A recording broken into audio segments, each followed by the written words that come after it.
She needs to be in the middle of everything that I do. She's so cute. Yeah, so this is, my bedroom because the office is not set up yet at all. And the last couple times I've had to do a Zoom meeting in there or like record something for clients, it's just like echo, echo, echo, echo. And so I'm like running home, I'm like, shit, I'm stuck in traffic. And like everyone wants to come, snowbird in Winter Park for Christmas. And so 2 p.m. in the afternoon, 2:30, I guess, stop and go traffic. It took me almost 30 minutes to get home. Normally it's a 10-minute drive, 10 minutes to my job. Oh gosh. So I was like sitting in the car and I was like, don't have road rage, Heather. Don't have road rage. Calm down. You have to record a podcast. Be in a good mood. It's gonna be fine. And I'm like texting Ryan. I was like, I hate this. This is fucking stupid. I can't with all these fucking people. And yes, I do have that bad of a sailor mouth. Same. So he was so sweet. I came home and he's like, where are you in the bedroom? He's like, go in your office. I was like, I can't. It echoes. Blah, blah, blah. Like, I'm all mad. And he's like, okay, what do you need? I was like, will you please give me something to drink and a snacky? So my amazing partner got me my favorite bar, which I love these bars. He poured me a glass of champagne. Aww. I was thinking like water, one of our LaCroix, I was thirsty. Nope. Amazing man poured me. So I'm drinking champagne on this episode. And I feel like it's well deserved after this long Friday and my road rage to get here. And that's just how it's going to be. Love it. We are so lucky because I was thinking the same thing. Will was like, all right, you're going to record a podcast. So I'm going to leave the house. And while I'm out, I'm going to go to the grocery store. What do you need? And literally the only things we needed from the store were things that I wanted. And so he went to the store. He's going, yeah, same. We're so lucky. That's awesome. We are. We've got some good men in our lives. I love that. I know. So update me real quick on your Vegas adventure. What were you just doing out in Vegas and how was that? Oh my gosh, I've had a whirlwind. So I made a mad dash trip to Galveston to present at a conference because I'm trying to get tenure as a professor. And so Cool. you need to give presentations at conferences. So I didn't want to go. I really wasn't going to go. And then I was like, shit, I have to go. So I made this trip to Galveston. Will met me in Brenham, which is south of Houston, kind of outside of Houston. And we went to his work Christmas party, and it is just wild. Like last year we went and this year we went, and both times people that I've never met before, we did a whole episode on Friends, right? And people that I have never met before, I just love them. And at some point, I don't know what happens, but we're all hugging each other. We're so happy. It's just the most fun thing. We act like we have been best friends for all of our lives. Yes. Tequila. Yeah, tequila. Yeah, so hilarious. And then, so I came home, finished up the last couple of days of the semester, and then we bolted to Vegas. And we went out there. It's the National Finals Rodeo, so we went out there just to go hang out with all the other crazy cowboy people in America. Basically, all of Texas just loads up all of their fanciest clothes and goes to Vegas and dresses up, essentially. It's more of a fashion show than it is a rodeo anymore. I was going to say one of the girls from Alpine, and I'm trying to remember how I met. I think it was through the gym, but her boyfriend is like really like kind of a little mini rising star. Well, I shouldn't say that. I don't know how many it is. It's from the outside looking in. It looks like it's a mini rising star in the rodeo world. And every time she posts a picture on social media, girl is dressed like, I mean, these outfits that she has, I'm like, and some of them are like done to his writing number and like whatever his theme is, she's decked. And I'm like, how much money are you spending on these outfits? Because it's a long event and she's dressed every day. Like she's got her costumes on point. I mean, she looks beautiful. So I'm going to guess that that's it's the thing. Tristan's Everyone does girlfriend. that? Yeah, he's a bull rider, so I'm guessing that's who it is. She's the little because blonde. They used to come to the gym. Yeah, they used to come to the gym a lot. Yeah, they go to the gym. Okay. Yeah, he went to school at Sil Ross, so that's how I knew him, and I interviewed him on my Under the Brim podcast. Oh, really? And then his sister was one of my students in my department at Sil Ross. Yeah, so I know them. Yeah, but he actually is really good. He didn't have as good of a year this year as he did last year. He actually got hurt and didn't get to ride in the last round. Oh, no. Yeah, so it was really unfortunate. Yeah, but then they do theme nights throughout the rodeo. So there's like Canada night and everybody wears red and white. And there's breast cancer night and everybody wears pink. And there's Legends night and everybody wears gold. And there's just, themes throughout the week. There's like a military night, so everybody wears camo, and it's really, but it's not just like throw on a camo t-shirt. It's like No, they dress to the are. nines. Yeah, they look freaking good, and all of the themes. Yes. I'm like, seriously, my Yeah. first question is like, who's buying all these outfits? Like, Well, how so much you and I money are you talked. spending on this? Oh, I know, it's crazy. And then like the jewelry and all the accessories. I mean, yeah, when I Yeah. first started going, I was like, these people are putting like $10,000 on their body by the time you add the boots and the jewelry and everything Yeah, else. the boots. Holy cow, those boots. Oh my gosh. But I got into following, we talk about what we should follow on social media, right? And then I got into following all of these Western fashion influencers that went out there specifically just for the fashion part. And their whole goal was they got sponsored by all these brands. And so their job was to Cool. get dressed every day. And like when you go out there, you need two outfits for sure. You need a daytime outfit to go to all the shopping and all the Vegas adventures, right? And then you need your nighttime outfit to go to the rodeo. And like one of the girls showed her luggage that was doing this, and she's like kind of the top influencer, and she had like 6 full-size suitcases, but she was out there for 14 plus days. Oh my god. Yeah, it was That sounds insane. fun though. Now I want to go. Yeah, Like just to it's see it, the adventure that is. oh my gosh, Will and I got so crazy. So it just got out of control. And luckily, we are like the same person, but we're not the same person at the same time. So it works out really well because I got a little too rowdy the first night. He got a little too rowdy the second night. We were able to like take care of each other and then make fun of each That's other the next awesome. day. It was awesome. Yes. That's fun. All right, I feel like I'm gonna have Um, to hold my microphone for this episode. I need a new okay, so since microphone, I by the talked to way. you last, y'all have moved houses, right? So since where we were filming before, Yes. you've moved. Okay. Yes, we moved, and the office, like I said, is not set up. So we are in our new home, and it's great and beautiful and wonderful, and I love it. Um, the office, I have like this whole idea of what I want it to look like, and we spent a good chunk of money like getting the house set up first, furniture wise, which is the priority. Yeah. So now I'm just kind of waiting to like, all right, next chunk of money we're going to put in to the office and set it up so it's like, I found myself not actually doing work in there. And I was like, cool. So I don't need a desk, like a full on desk, because I do all of my work out on our dining room table or at the kitchen island. And so we're going to set it up more like for us to record our shows and for me to do my, like, usually that's where I'll like meditate and do my spiritual practice in a closed room. So it's going to be like a little mini Zen den, like just a Okay, spot for that's me what to I'm in do right stuff. now. And oh, cool. Yeah. It's your Zen I den. have I have like a tiny desk in the corner that I've literally never sat at. I have one of those like electric fireplaces in front of me because I get cold, and so it's got Oh, like that's the nice. space heater type thing, but the fireplace effect. I have Oh, a that's giant awesome. beanbag chair over here, and then I have this chair. But I come in here.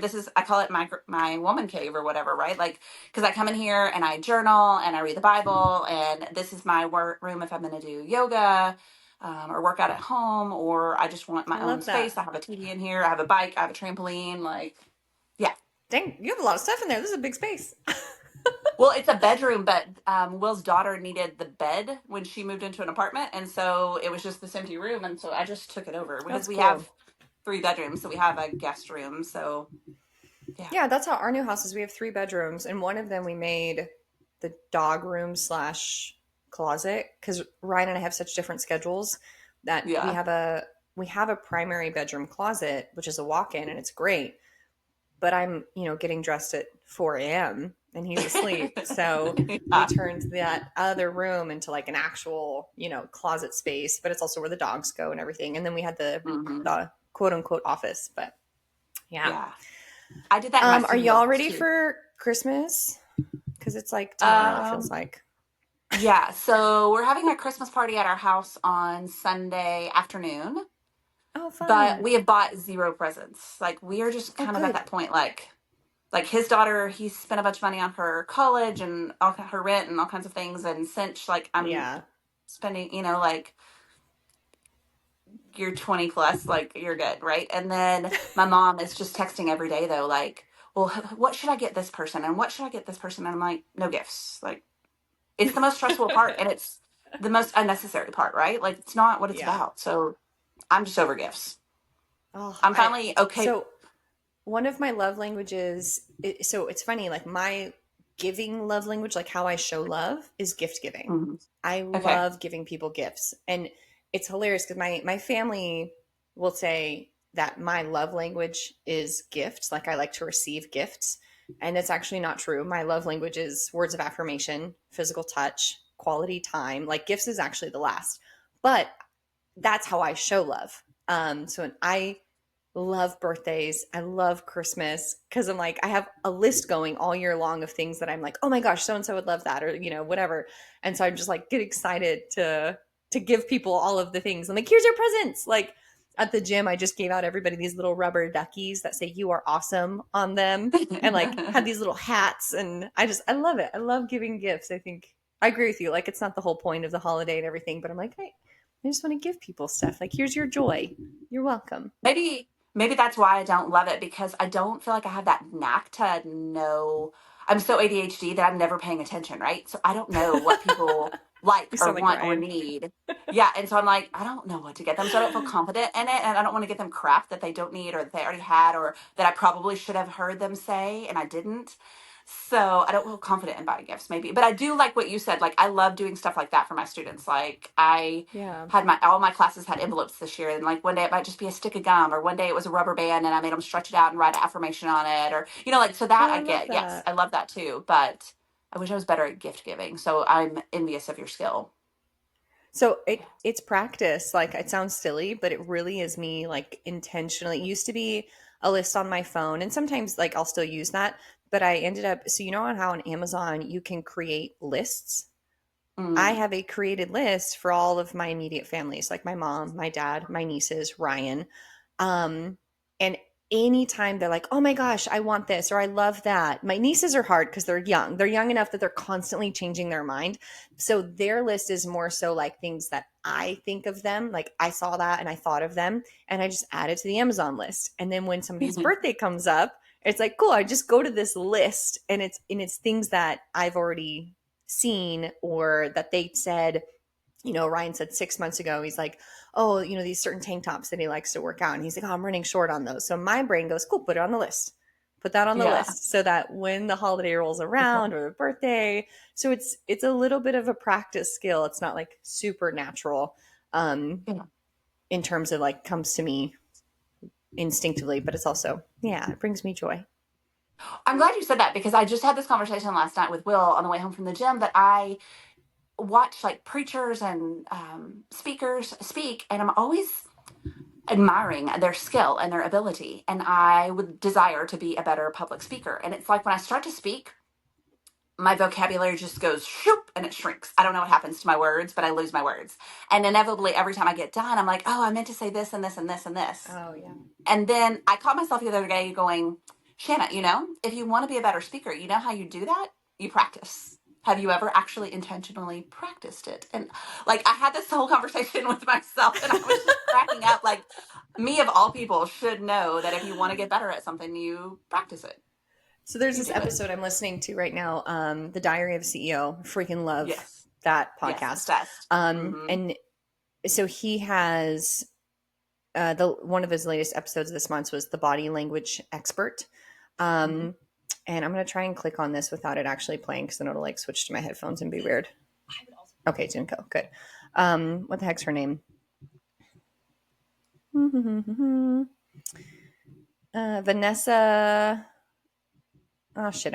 Vanessa Van Edwards, and she talks about this, and she talks about like all kinds of different stuff, but about like good ways to give a TED talk and good ways to. She even goes into like the distance from the camera when you have a Zoom conversation, like what's the right distance and right. So, anyways, it made me think of that. So that might be an episode that you would enjoy, Yeah. because she digs into talking about those things and how to body language in terms of being a better speaker, not only in social settings. So, yeah, What did she say about how there far you you're go. supposed to be from the camera? Do you remember? So she said it's like 3 feet roughly. So she said it should be like your arm's length. So like if I'm like this is too close. Nobody wants. This is very I kind of intimate. actually Right? love that though. I Hi. actually, I kind of love it. It feels more like you're here. Right. But So she brings that up about how on FaceTime, like people who get on, like there's certain people who avoid FaceTime. It makes them feel uncomfortable. And it's because the brain, what happens when you're right there in front of them, the brain's like, oh God, you're really close to me. Like this is really intimate. And I don't want you to be this intimate with me. yeah. Fascinating episode. And I'm trying to like take some of these cues when I'm coaching classes because I call it resting bitch face and she calls it resting bothered face. Now, so that's a very polite way to put it. It's very sweet. And she goes into like this whole like discussion about it and different ways that you can like amp up your warmth, or like amp up your competence. And so I know I'm always just like, my face is flat and my lips droop down and all these things. And she's like, just right here, just these little, for those of you that are not watching, I'm just like pinching the sides of my eyes, just like, just lift that. And it's like, oh, and then, like, it really has helped me when I'm coaching because when people start their workout or if I'm like when I'm watching somebody to give feedback or critiques, Yeah. my face is very resting bitch or like worried. I get the worried lines and I'm like looking at them like this. And I'm like, that This probably is the one doesn't make place I anyone want feel Botox. comfortable. Me Yes. too. Oh my, sorry, I just yelled at the microphone. Yeah. I was just talking to my girlfriends at the gym the other day about Botox and I was like, I don't really want it anywhere except for these. Like I have the worry wrinkles because I'm constantly, I think it's blue eyes. Like I have blue eyes. So I got without sunglasses. I'm like, I can't see. Like it's too bright. Same. Yeah. But I asked about the distance because that was one of the comments that Will gave me about our feedback that Will gave me about our podcast was that some of the podcasts that he was watching the videos of the girl, it was more of like waist up, like more further away from the camera. And he said that maybe that would be something that he thought I was agree. And I'm so happy he gave us that feedback because it is like, it's a more people feel more comfortable. It feels welcoming. Like we're open. You can see, she also talks about like hands, right? If you can't see people's hands, right? The brain subconsciously is like, well, what's in your hands and what are you doing? And why can't I see? There's this fear that kind of creeps up a little bit. So yes, that is not Jeremiah used to always, but it is helping. Jeremiah used to always criticize me about how much I talked with my hands. Like I used my hands too much. He was like, I think if I tied your hands up, you wouldn't be able to talk. That's hilarious. So it's funny you bring that up. I don't think you talk too much with your hands. I think it's a normal amount. But have you noticed, I know you're a TikTok person too, the trend on TikTok where people are explaining things and they're constantly like, just, it feels like everything they're saying like with their hand. Like, what the F are you doing? Like, it's too much hands. Like the hands aren't actually adding anything to what they're saying. It seems like it's a trend and maybe it is. And I'm just missing the mark. It feels like there's this trend where people are doing this weird, like crab hand thing. I don't know. Mine, the one I can't stand is girls that are like this. Oh, this is the thing I can't stand right now. What I don't we have to make this the cover photo for this episode. That is the thing I don't understand right now. There's just a couple of trends that I cannot get on board with. Oh, that's awesome. Speaking of trends, do we want to transition into the trend topic of this episode? Which I get started. I'm really excited about this topic. I was reading through our notes and stuff at the gym, and one of the members or friends was like, he's like, oh, your podcast. I was like, I'm actually working on that right now. And they asked me, they're like, what's the topic? And I told them, and I was like, we're probably going to piss a lot of people off. Like, I was like, I feel like this is going to be our first like actual controversial episode. And I'm super nervous, but I'm also really excited about it because I believe that you have to have controversy, right? Like, but not everyone's going to like our podcast. Not everyone's going to like us. And I have to like be okay with that. The people pleaser in me is struggling. But I think it's a great topic. I think it's really, I'm glad that you brought this up and want to talk about it because I think it's something that's important. Yeah. I have a little bit more comfort talking about it because I rant about this every semester with my students. Like, so I've already got like. Oh, good. I'm glad you're leading this convo then. Yeah. But to me, the interesting part about when I talked about my students about it, like, so I have a class where we do 5 labs of assessments of their body composition, muscular strength, muscular endurance, flexibility, and cardiovascular fitness. And it doesn't faze them that they are obese. It doesn't faze them at all. At least in their reflections that they disclose to me. I have had very few students who are honestly like, and most of it is kind of like what we talked about. They're like, well, I'm an athlete, I'm a college athlete, so I don't think this really means anything. Interesting. Mm-hmm. That's Yeah. fascinating. So, do you do like what are the composition tests that you do? Like, do you get them on an in-body or like a bod pod or like the 3D kind of scan? Like, what do you guys have access to at your facility? Yeah, so we're really lucky at my school that we have really advanced equipment for body composition. But for the sake of this class, because it's a very large class, we don't do advanced testing. What we do is we do Okay. BMI, we do girth measurements with a tape measure, and we do BIA, bioelectrical impedance analysis. Mm-hmm. With two different devices. So I have one that's the handheld device that you hold out in front of you that measures through your upper body, and then I have the scale that you stand on. And I have them do four different comparisons, four different analysis. And then I let them compare the results and say, okay, no, none of these are perfect. All of these are completely inaccurate because you should be, well hydrated. You should be this and that, and to take these tests, right? But, like, what do you think about these results? Do you think that they're accurate? Does this give you a goal? How do you feel about it? But in my more advanced classes, we have a bod pod that you can actually get in, and we have underwater weighing. And then we have a DEXA Oh, scanner, but cool. unfortunately, yeah. You So, guys have a DEX scanner at your school? mm-hmm.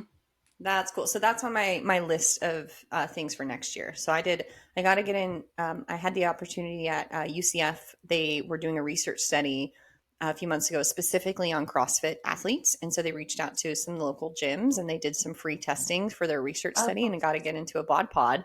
And I was like, Yeah. this is freaking cool. They had like the newest in-body machine. So our gym uses an in-body and I get on that once a month, or at least try to. But the bod pod was cool. And then they also did the like 3D scan, which I didn't get my results for that. I was kind of bummed because it didn't work. And then they're like, you can come back in. And I was like, no, it feels like a far drive. It wasn't, but it just felt like a lot of work. Yeah. But that's cool that you guys have all that. That's Yeah. awesome. We're working in the process of getting all of our equipment into one room because right now it's kind of spread around so that we can have a lab to do Mm. testing like what they did there. So that's the goal. But yeah, in grad school, that was my favorite part, was being the guinea pig. So every test, every lab test, I was like, me, I want to do it. I want to do it. Underwater weighing is actually the hardest test that I've ever taken in my life. It's the hardest thing I've What's ever so done. walk us through the steps. Like um Yeah. what is So that like underwater to do that? I've weighing. never done one.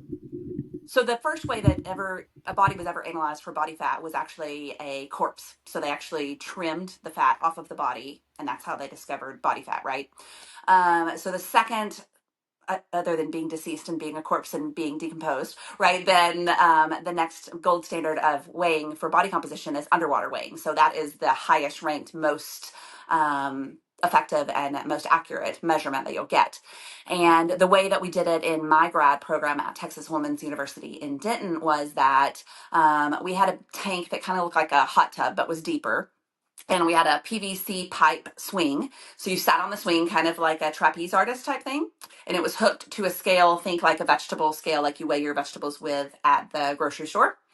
And you sit on the scale. You are submerged underwater. You're lowered down, and you have to blow all of your air out, and you have to keep breathing until the assessor can tell that you are no longer breathing out bubbles anymore. Once the bubbles stop, then they actually start the measurement. So you're underwater for a while, and you're underwater with no air, which I think is interesting now thinking about it again, that Kelly Starlett and all of his supple leopard stuff, that's one of the things, is how long can you hold your Hmm. breath without sucking in air, right? Like empty air.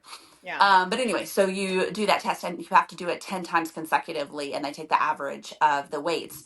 That And for sounds hard. me, yeah, I don't have great, I don't have a big lung capacity. So I can't hold my breath for very long. I've never been able to. So for me, that was very, very physically demanding. What's your max breath hold? Do you know? Just curious. Oh, I tried the Kelly Starlett thing the other day. I was playing around with he has like the 5 assessments in his book that I was making Will do them with me.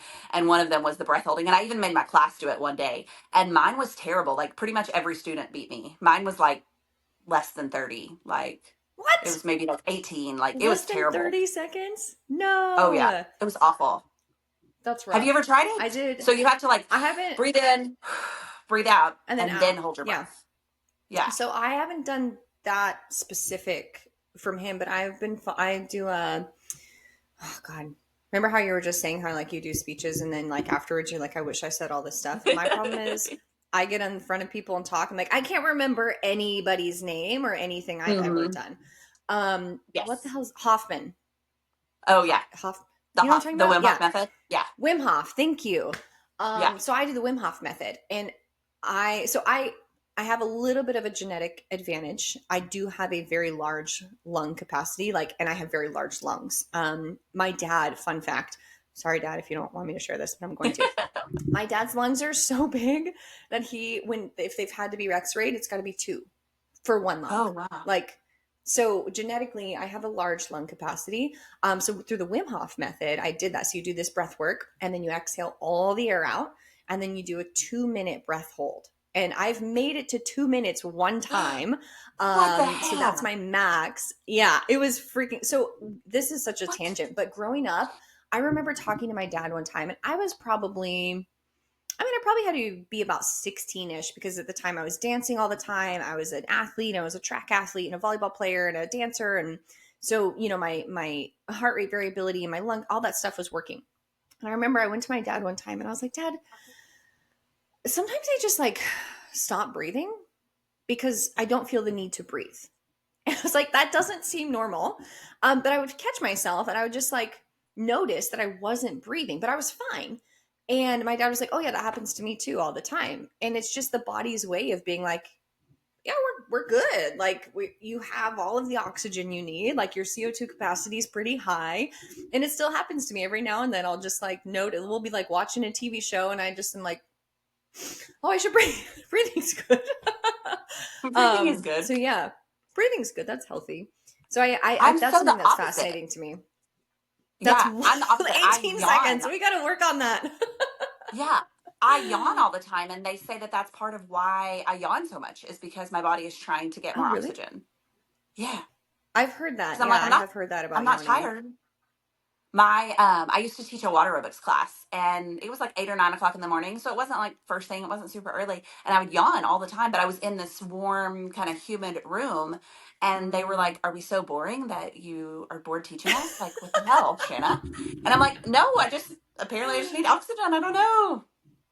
I'm Yeah, just suffocating. It's fine. yeah. Or like be on a date and yawn. You know, like when Will and I started dating, Oh, it was that's the really bad at that worst. point. Yeah. That's the worst. I've been in that But situation yeah. before. I'm like, I'm not bored. I don't know why my body's yawning. I'm sorry. Okay, so you have to do that 10 times for the test, and then they take the average of the 10, and Yes. then And you're so under the then they water put and you it can breathe. into, yeah, they put it into like a long, lengthy formula depending on if you're male or female and your age and determine your body Right. composition. So, Okay. formulas typically as you age are like if I did the test and put in that I was 45 and then did the same test with the same results but put in that I was 35, I would get a different result because Right. the assumption with the formula is that we have less muscle mass and more body fat as we age. So most of the formulas are fat. But the gold standard is underwater weighing, and all the other formulas that have been created and all the other methods that have been created are based on underwater weighing. So even like the Right. Skinfold pinch test is kind of one of the second ones that can be done, and you can pinch yourself in like 7 different places on your body as the most accurate. But it has to be done really systematically where you actually use a tape measure and Yeah. measure the joints and mark the spot and measure it again Yeah, three most times people at get each that site. wrong. Like when they do the scapular testing for fat measurement, I've seen personal trainers do it, and I'm just like, oh, nope, that's not right. Like there's specific angles that it has to be at. And like you said, it's Yeah. all in relationship to the height of the person and where do your joints lie and how much space is between. And more people than not miss that. Like, Mm-hmm. so if you're a personal trainer and you're listening to this, like, please do a deep dive into skin fold measurement because it's so much more than just getting the pinchers and like pinching people and writing numbers down. Yeah. Yeah.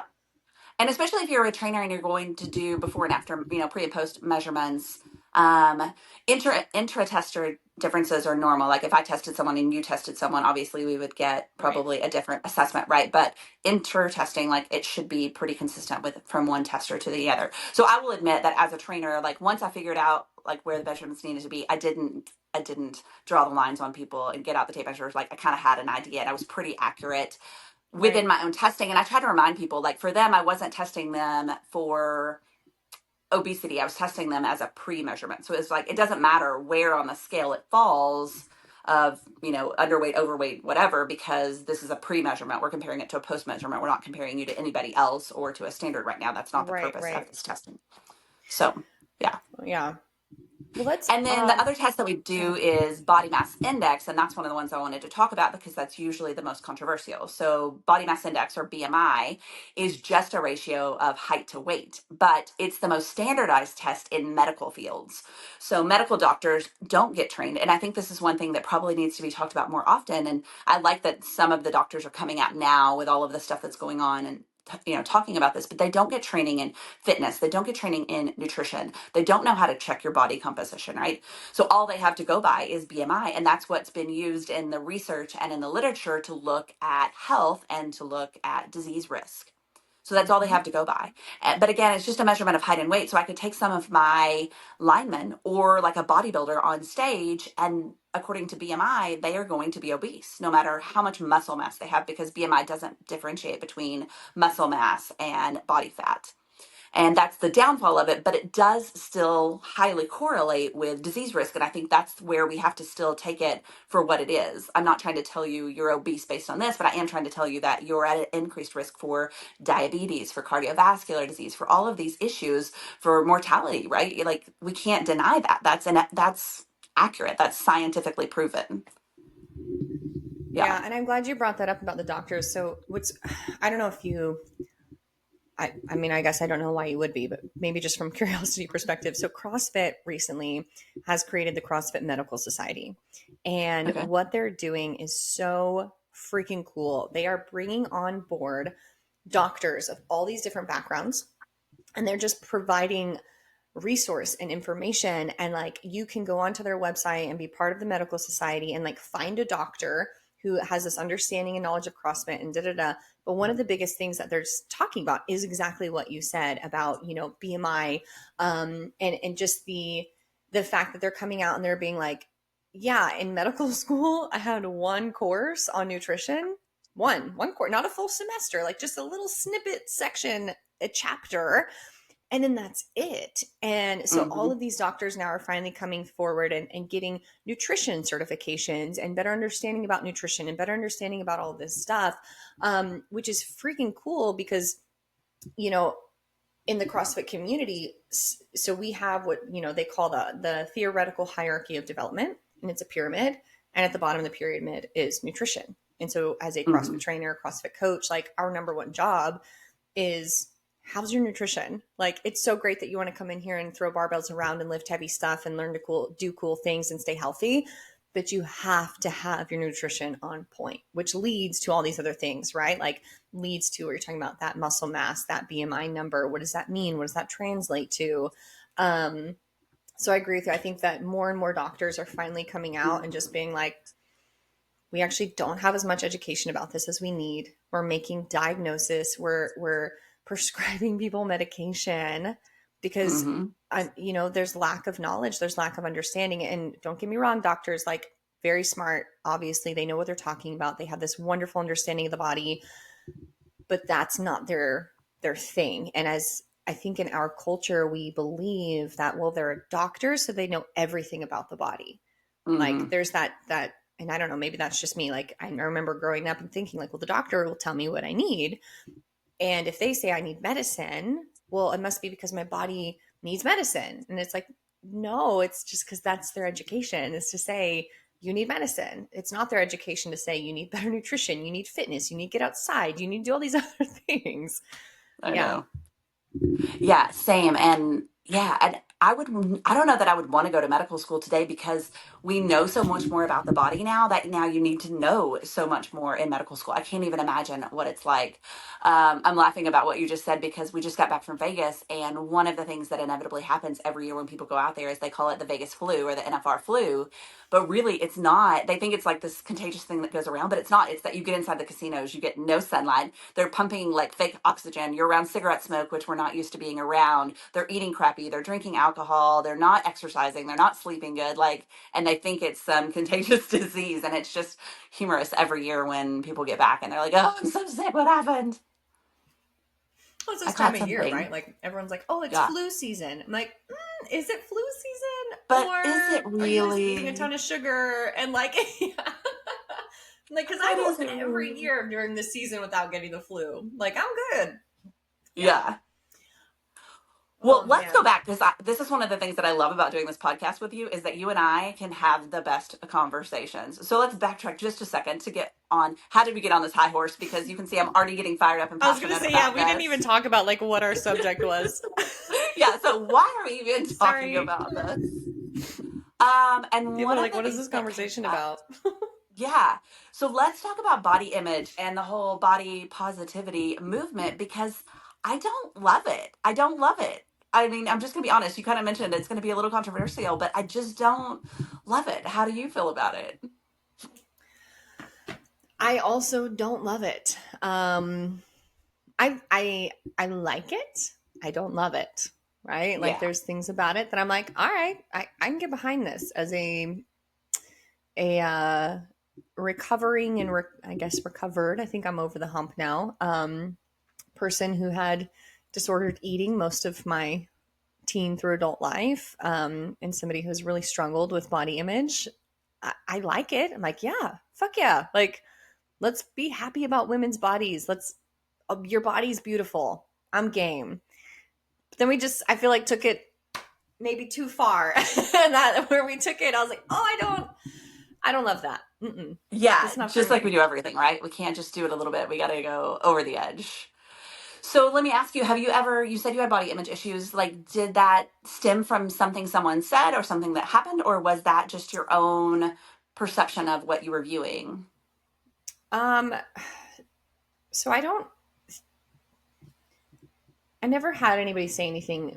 This is going to sound kind of crazy. I have always been told that I was skinny. And okay, so where do I begin this Let's topic? unpack. Yes. Therapy. Let's really unpack. Let's see what step one is.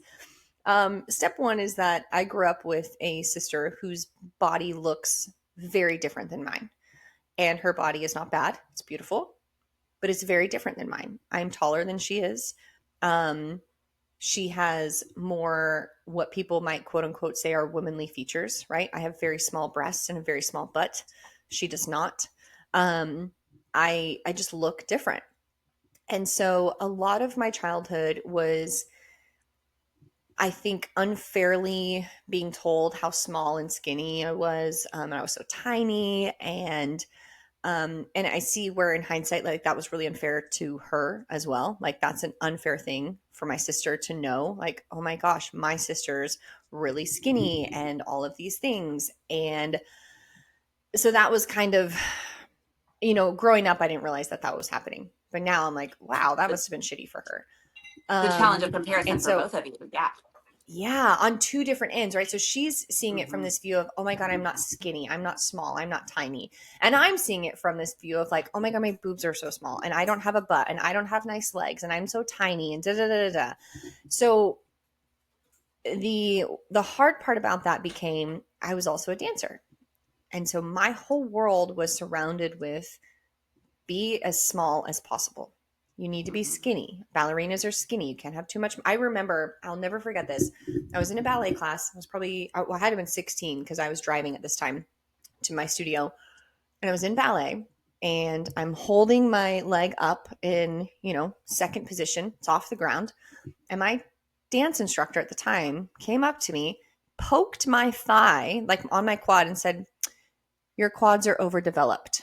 And then just walked away. And now, mind you, I was running track, I was playing volleyball.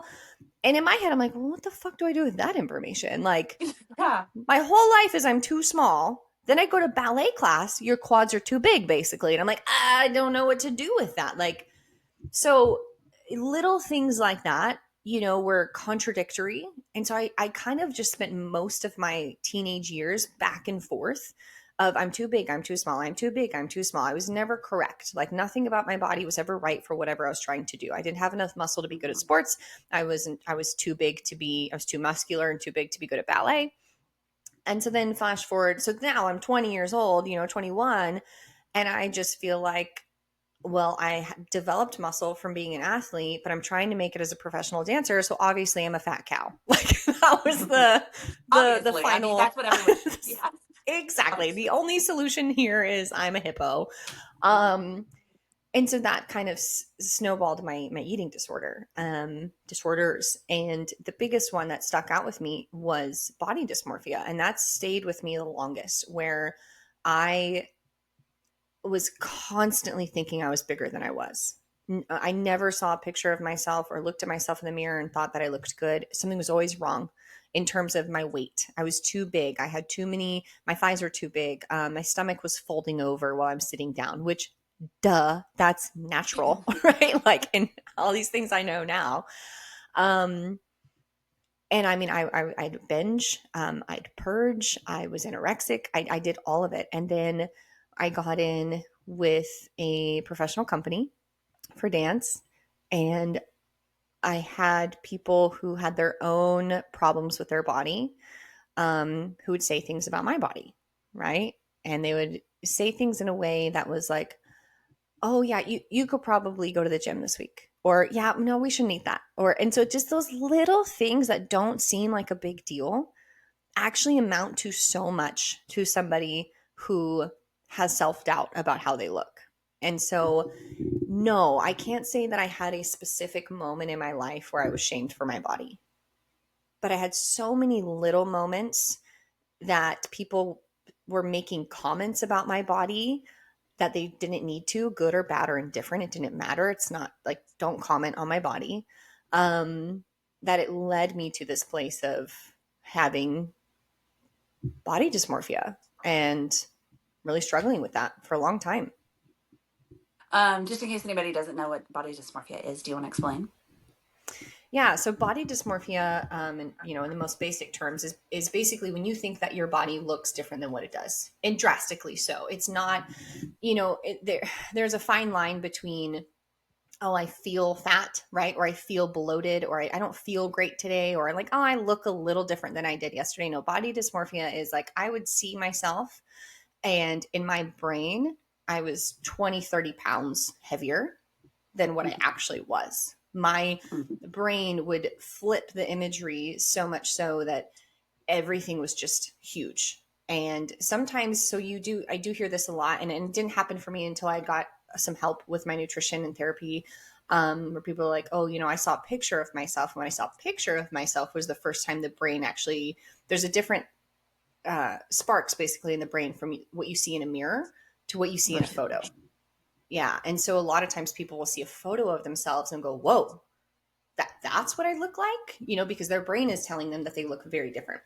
That didn't Mhm. happen for me for a while. I would see pictures and immediately I was like, no, no, no. Like I would just, all of the things that could possibly be wrong. And so when I Pick it was apart. older, and again, I got help, that's when I was able to look at myself in a photo and be like, oh shit, like I look amazing. Like who's that?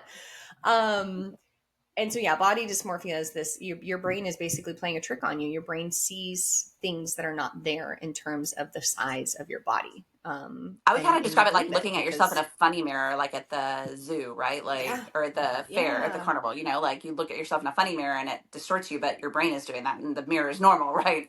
Yeah. right. And it can work in Yeah. reverse And too. that's There is, hard. it's a lot more frequent with men that it's the reverse, right? Like they look in the mirror and see something smaller than what they really are. They're trying to be bigger, so they see themselves as smaller. So it can work in both directions, Yes, and it can be, happen in both genders.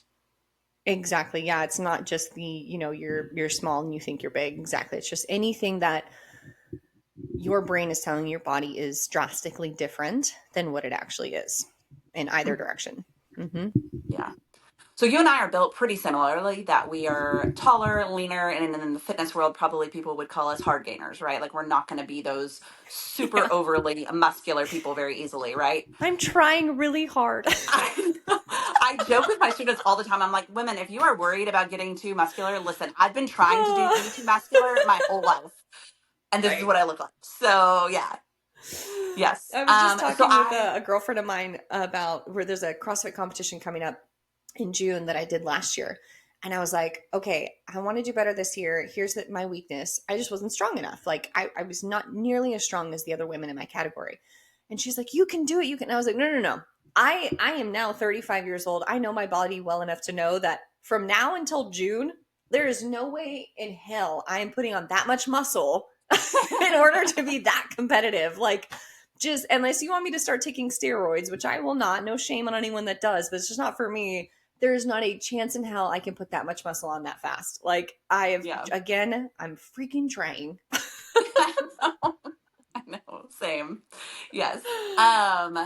Yeah, so growing up, I had similar experiences that the first memory I have of anybody really ever commenting about my body was the boys in like junior high and high school commenting Mm, about how small my breasts were, like that I was too flat chested, right? And I looked like a boy because I didn't have breast. And again, pretty lean and kind of toothpick built, right? Like I was kind of just straight all over. There were no curves anywhere. And so when I started working out, I remember the first thing that developed, it's funny that you said that about your thighs and your quads, was my nickname was Quadzilla, because that was really the first part of my body that developed muscle was just my quads and nowhere else, right? Like I just had quads, but tiny arms and shoulders you and still. I So are my the goal has, same. yeah, my goal has always been bigger shoulders. Like that's my number one body part that I want to build. And so then, like, because I did gain an interest in weightlifting pretty early in college, like my freshman year is really where I started lifting weights and understanding that I liked a more muscular physique and I didn't have to be known as skinny or scrawny anymore, right? Mm, So that was pretty empowering for me. But it led to reverse body shaming. Like I got shamed for being the healthy, skinny, fit one yeah. because, oh, well, you don't understand, Shanna. And like, especially being in the fitness industry, people didn't want to work with me because I had never been overweight. So they didn't think that I understood their journey. And they would turn to the people who had lost weight with a quick fix. And it was the most frustrating experience of my life that they would go to someone who had no expertise or knowledge in fitness or nutrition or supplementation just because they had lost weight with something that they Yeah. found that worked for them, right? So for me, it was a lot of reverse body shaming. Very uncomfortable. Like I didn't want to wear a swimsuit or a revealing outfit around my friends because Mm, I was skinnier than them, and I knew that it would be awkward for all of us, right? So I really was very conservative for a long time in my clothing choices and how I presented myself, and I was more reserved in who I hang out with and what I said because I didn't want to come across that way. So for me, that was it. But now you said now you're in 35, you know your body. Like now I probably struggle more with body image now than I ever have in my whole life, hitting like perimenopause, menopause stage where I also didn't realize that I had so many struggles in my earlier life that the only thing I could control was food and fitness. Those were the only things I had mm. control over in my life, is what it felt like for a long time. So my eating disorder stemmed more from control issues than from body image issues. But I didn't realize until I married Will just how strict I was with my eating and how restricted I had made myself. And now I have that like comfort love weight, right? Like Will cooks for me and we eat things that I didn't let myself eat for 20 years, right? Of my Yeah. life. I didn't allow these foods. Like I didn't eat chicken fried steak for, 10 years probably. And then Will made it and I about foundered and gorged myself on it. So it's been an interesting transition trying to find that happy place in the middle where Yeah. it's not even me comparing myself to anyone else. It's me comparing myself to me when I was 5 or 10 years younger. Like I look at my time hop every day and I'm like, but where did those abs go? But the funny part, what really stemmed me to want to have this podcast episode was that I had been doing this workout that was really booty focused. It was like build a bigger booty kind of workout. And I got dressed one day and I came in and I'm like, Will, my pants don't fit. And he just like cracked up laughing. And I'm like, why are you laughing at me? This is horrible. And he goes, Shanna, literally for 8 weeks, you've been doing a booty building workout and your booty You've grew. been You got trying what to you make this wanted. happen. Yeah, like you got what you wanted and now you are upset about it. I'm like, okay, but I still wanted my Yeah. clothes to fit. Like, I don't understand. Yes. And I'm so, so glad yeah. you brought this up about like the reverse shaming because and I'm even again like I can feel the anxiety building up in my chest as I'm about to say this and be like, "Oh my god, like subconsciously right now I'm thinking of all of like the comments that people will say or like the shitty things and it's like there's no way I'm the only person that feels this way. And now that I've heard you say it, I know I'm not the only person that feels that way. So now I know there's more people out there that feel this way that if you are somebody who has been skinny and small your whole life, right? there is that reverse body shaming where it's like people look at you as like, oh, lucky you know, and I can just Mm-hmm. hear those comments already coming where people are like, oh God, two skinny girls like having a conversation about how small they are. And it's like, that's the point. Like what you're like, that is the point, right? Like that's not a fair thing to say because you have no idea what somebody is going through. You have no idea how hard somebody's working to try to be whatever body type they want to be, whatever works for them, or you know the fact that like just because somebody is skinny or small or a different body structure than large, it doesn't mean that they don't also have their own issues around their body image or like you brought up like restrictive dieting, right? Like that is a form of disordered eating. So Mm-hmm. you restricting yourself to for whatever the reasons might have been, control, right? This okay, I can control these things leads Mm-hmm. to this disordered eating. And it's one thing that's always frustrated me because I have just always felt like I can't talk about it. I always felt like, Mm-hmm. well, I'm not allowed to say anything because societally speaking, if you're skinny, lucky you. Like Mm-hmm. you're lucky. And basically like sit down and just enjoy the fact that you're a smaller body person. And it's like, that's not fair. Like it just because it's not what society thinks, like because society has made it seem that being skinny is better. It's like, well, that's not true. Like, and that's not right Mm-hmm. for every person, and that's not right for every person's body. And I don't want to be skinny anymore. I don't want to be rail thin. I don't want to be this tiny little nothing. And people that do, amazing. Go for it. But we have the struggle on the other side where it's like I want my body to be this way, and that's hard for me. So thank you Mm-hmm. for sharing that because I think that's really important and not something that's talked about enough. And maybe it's for that reason that people are just fearful to say anything because they'll be, well, shamed in reverse. Yeah, and I think that we have to remember that healthy isn't necessarily skinny. Those two kind of it's not Yes, the same, right? There's this connotation that if you're skinny you're healthy, but that isn't necessarily the case either. And I have this absolutely. long rant. I think it's funny that you brought that up about like how we can't talk about it. I have a long rant typed out that I was going to post on Facebook one day because I was so irate about this topic. And I was like, okay, but I can't post that, right? I can't post that. So it just saved in my phone for years and years. It's just been sitting there because, yeah, we are not allowed. You're not allowed to talk about your body in front of anyone. You're not allowed to say, I'm Mhm. unhappy with any aspect of my body if you're more slender built because someone else takes that offensively. We've gotten And so sensitive in society that no one can share anything because you're offending someone. Someone is oh offended, right? yeah, We're just so offended so right. easily. Yeah.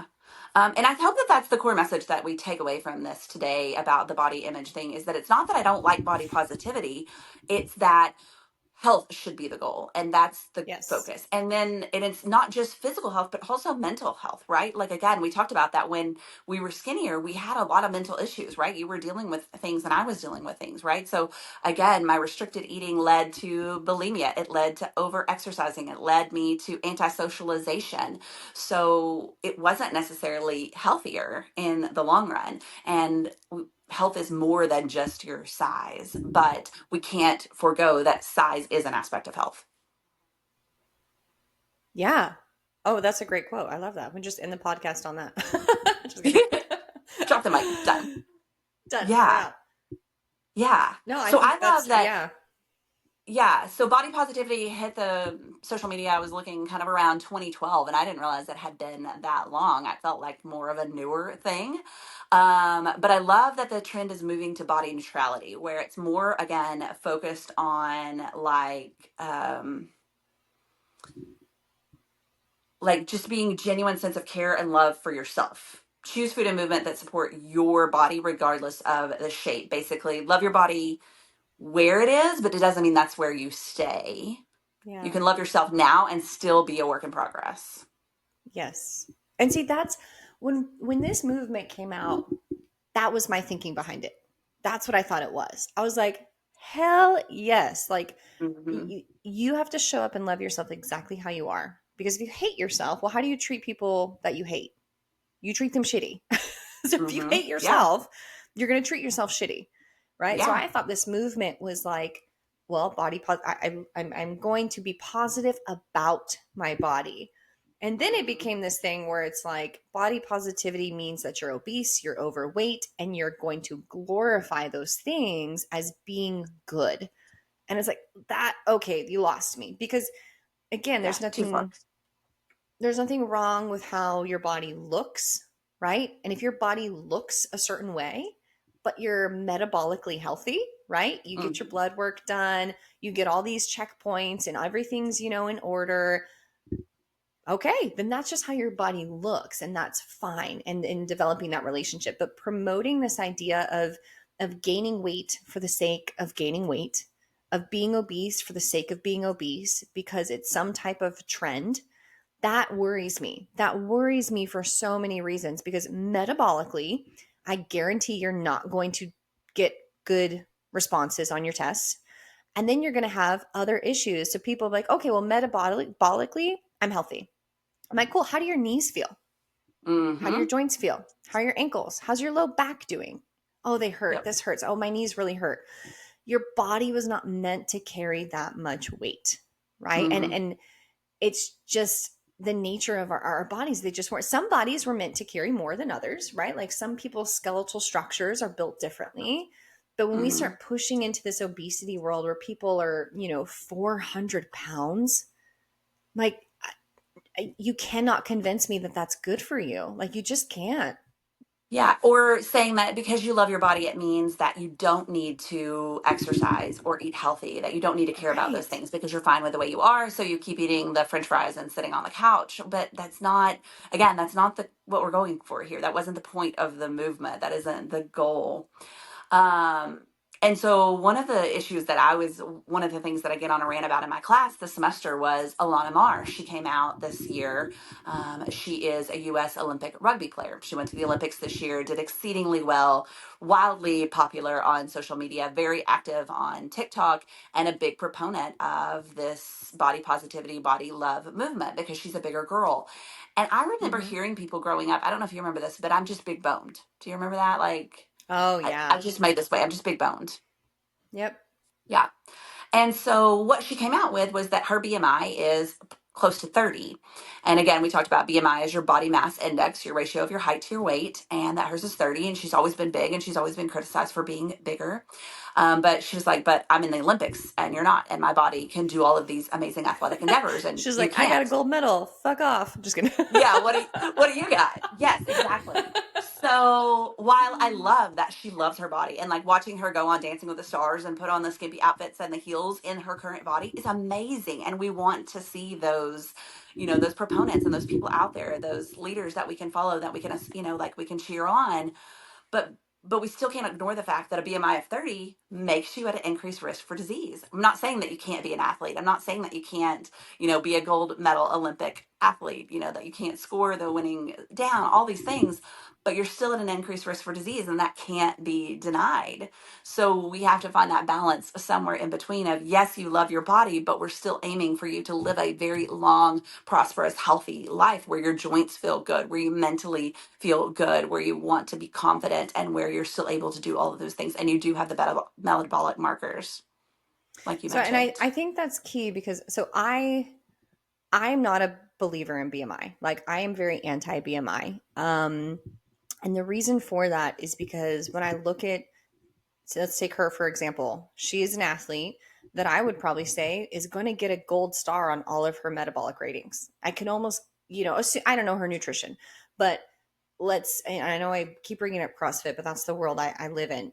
When I Yeah. take a female CrossFit athlete, 1,000%, those elite athletes that are at the games, their BMI over 30 because Hmm. they're 5 foot nothing, you know, and they're 180 pounds because they're Yeah. jacked. And the Yeah. reason I know that their BMI does not reflect their actual capacity is one, firsthand experience. I know what it takes to put yourself in a position of a competitive CrossFit style workout. There is no way that their heart rate variability, their resting heart rate, all of these other things that they need in order to perform well would be good if their BMI was the main thing that we were going off of health, right? So I know that those metabolic markers are 10,000 times more important than your BMI. And I see it all the time with, I have nutrition clients and we bring them in and we get them on the InBody, and the InBody will give them your actual body fat, within the range of Error, yeah. whatever. Yeah, error. Thank you. But it also puts in your body fat percentage and your BMI and your muscle mass. And Hmm. sometimes that BMI is like, woo, you're way over. But then their body fat percentage is really low. And all those other things are in the right spot. And so for me, I'm just, I agree with you. I think that it's something to be mindful of. I think that if you have a higher BMI, that falls in the world of what the medical society would consider not good, then yes, that maybe is a great time for you to go get your other things tested. Go get blood work done. Go make sure that you have everything else in check. It's a wonderful kind of yellow flag to be like, okay, that's not a great number. You should go get other things tested. But then I feel like once you get those things tested, you need to throw that number out the window. Unless those test results come back with a negative response that matches and correlates to the fact that you have a high BMI. It's like, that's just, I don't know. I have this, and maybe it's because my personal experience too is like my BMI is high. My body fat percentage is about 11. My BMI is like 25. Well, So, but I think that's where we have to, that's where, okay, so I want to cut in on BMI. And I think that's the problem with BMIs. BMI are like, but it doesn't measure this and it doesn't measure that and it doesn't show you what I can do. And I'm like, it's not supposed to. It's not the point of it. And I'm not even trying to make a judgment about your weight based on your BMI. I'm just telling you that based on this one number, no matter what it is, like this has correlation to your disease risk. That's all I'm saying. I'm sure. not saying Yeah, you're fat. Like, I think if absolutely. we took away the words like this makes you obese, this makes you this, I think that would make it a better chart. Like, I think the chart Yes. should say low disease risk, high disease risk, like whatever. Like, it should be a disease risk calculator instead of a obesity calculator because it I doesn't agree. show anything about your composition of your body, if it's muscle or if it's fat. So I agree with you 100%. So, but I think that when people argue against it and they start saying, but it doesn't show that I can do this and I can do that, I'm like, it's not supposed to. Not the point of it, Yeah. not even what we're trying to say about it. So just take it for what it is as just an indicator of your risk for disease. And again, there are other measurements. So so before I leave BMI, last thing, point is that if you want to calculate your BMI, we have a BMI calculator in the show notes. You just go put in your height and your weight and it will calculate it for you and give you a little information about what that says and what that means for your disease risk. But the other measurement that's really interesting is waist measurement. And this has actually Yeah. been more correlational than even BMI, is just your waist measurement, your waist circumference. And Yeah. you mentioned Waist to CrossFit hip athletes. ratio, right? There's two different ones. So you can do just waist Okay. measurement alone or waist to hip ratio. Okay. Yeah. So my waist to hip ratio is very interesting because I got the booty You've been doing your from my booty booty work. workout. I've been doing my booty workouts. Yes, but there are a plethora of ways that you can measure this if you're really adamant that you want your body composition actually measured, where it actually takes into consideration your muscle mass and your fat mass. Right. And what I love about that you said that you're doing with your clients is that it shows muscle mass. And I would encourage participants to focus more on that number than the Yep. body fat number, right? Let's work on building your muscle mass percentage instead of decreasing. And that's what I love about BIA, which is why I use that one as well. But I deal with college students, and my problem with them is, yeah, they're college athletes, but my college athletes are D3, so Division 3, lowest level, don't get scholarships, didn't actively get recruited, chose to continue to play sports, and have longer term health outcomes to worry about. And their metabolic markers probably aren't saying the things that Alana Mars are saying. So while yes, that's the problem with my students. They relate to her because she's an athlete and they Mm. think, well, I'm an athlete. So if she's healthy at 30, then I'm healthy at 30. Right. Okay. So I see But the point that you're again, making a little bit more clearly. It's like, what is when you have somebody like her being an influencer, and if she's only coming out and saying, and I don't know that she is, but if she were only coming out and being like, well, my BMI is this, and look at what I can do, then yes, I 100% agree, because then you're going to get younger athletes or people with less experience and knowledge going, oh, well, I don't have to be healthy. I just can look like this and still do. Okay. Yep. I'm with you. and the body positivity, it's okay. Like, it's okay to look like Right. her. It doesn't matter. I look like her and I'm an athlete, so it's okay. I'm Which is healthy. very different than being healthy and looking like Mhm. her and being an But then athlete. when we go further with them and we look at, okay, now, so that's the first thing we measure in my class. So then when we measure muscular endurance, can you do plank? Can you do push-ups? Can you do dips and push-ups? Yeah. No. Can you, like, most of my females can't do 20 push-ups. Mm. Most of them can't do 20 sit-ups. Most of them can't hold a plank longer than 60 seconds. And these are college athletes, right? So, and then we look at their cardiovascular fitness. It's terrible. So, and then we look at what I ask them what they do in their practices, like, are you meeting the recommendations for exercise? And they're not. So I'm like, Yeah. okay, so again, now we know what your body composition is. We know that you're performing, but are you actually healthy? And that's the point Yeah. I'm trying to get at. And then what do you do when you don't have structured practices with a team, with accountability, and someone telling you what to do? When that time ends, how do you take care of your health then? How do you maintain your abilities then? And so that's where I get frustrated with them. Yeah, because they Yeah. see, okay, well, she's an athlete and she's healthy. It's great. I can do it too. But you're right, because they don't see the other side of it, right? It's the 80-20 rule. Like 20% of your Hmm. time is focused on your specific sport. The 80% of your day, whatever you're doing, is helping you or hurting you with that specific sport, right? If you're trying to be Hmm. an Olympic athlete, they're spending 80% of their day fueling themselves well, recovering, staying hydrated, taking care of their bodies. Like they're not eating McDonald's for 3 meals a day and drinking soda and then getting wasted at night and then waking up and sweating it out in practice. Like that's And not not what they're moving, taking doing. 2 hour naps. Yeah. My Yeah. students, like one of my cross country runners, who's a smaller, leaner guy through my class, realized, like, oh, I only take steps when I run. The days that I am not training or when I'm out of season, I don't move. Like, I'm a couch Ooh, potato. Like, I'm getting like I'm a 2,000 couch steps a day. potato. He, like, literally 2,000 steps a day is all he was getting as a college student, a young Jeez. athletic male when he was not training. Like, That's he wasn't wild. even, I mean, that's me. Like, if I just am sick and laying on the couch for the day, how many times I get up to go to the bathroom Exactly. and get food, right? Like, I would say I average about 25,000 steps a day. Now, granted, I coach for work, but still, like, even on an off day, I'm still getting 10,000 steps in for sure.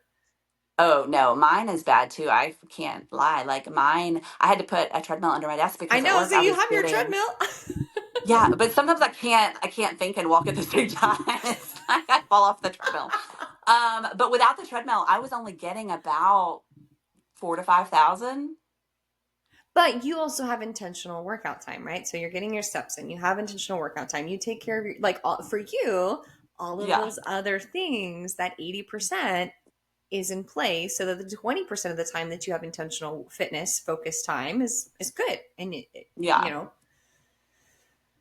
Yeah. man, But yeah, so it's really interesting to just put it into perspective again that I don't want people to hate their bodies because like you said, when you hate yourself, you're going to treat yourself worse and it's not going to yep. benefit any yourself or anyone else. So we're not trying to encourage people to hate their bodies, but don't just take this positivity movement to mean that you still don't need to be healthy. Right. And I think those two words kind of go hand in hand, right? Like you can't be positive about something and treat it badly.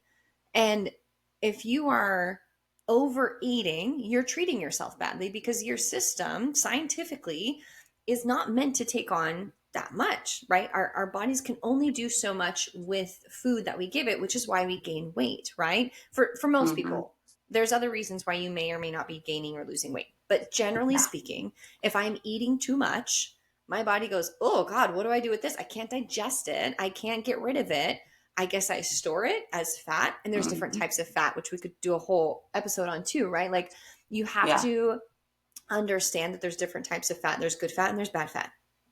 And if you, Hmm. okay, so a great example of this is the people, it's usually men, not always, but usually the male body has what we call the beer belly, right? Hmm.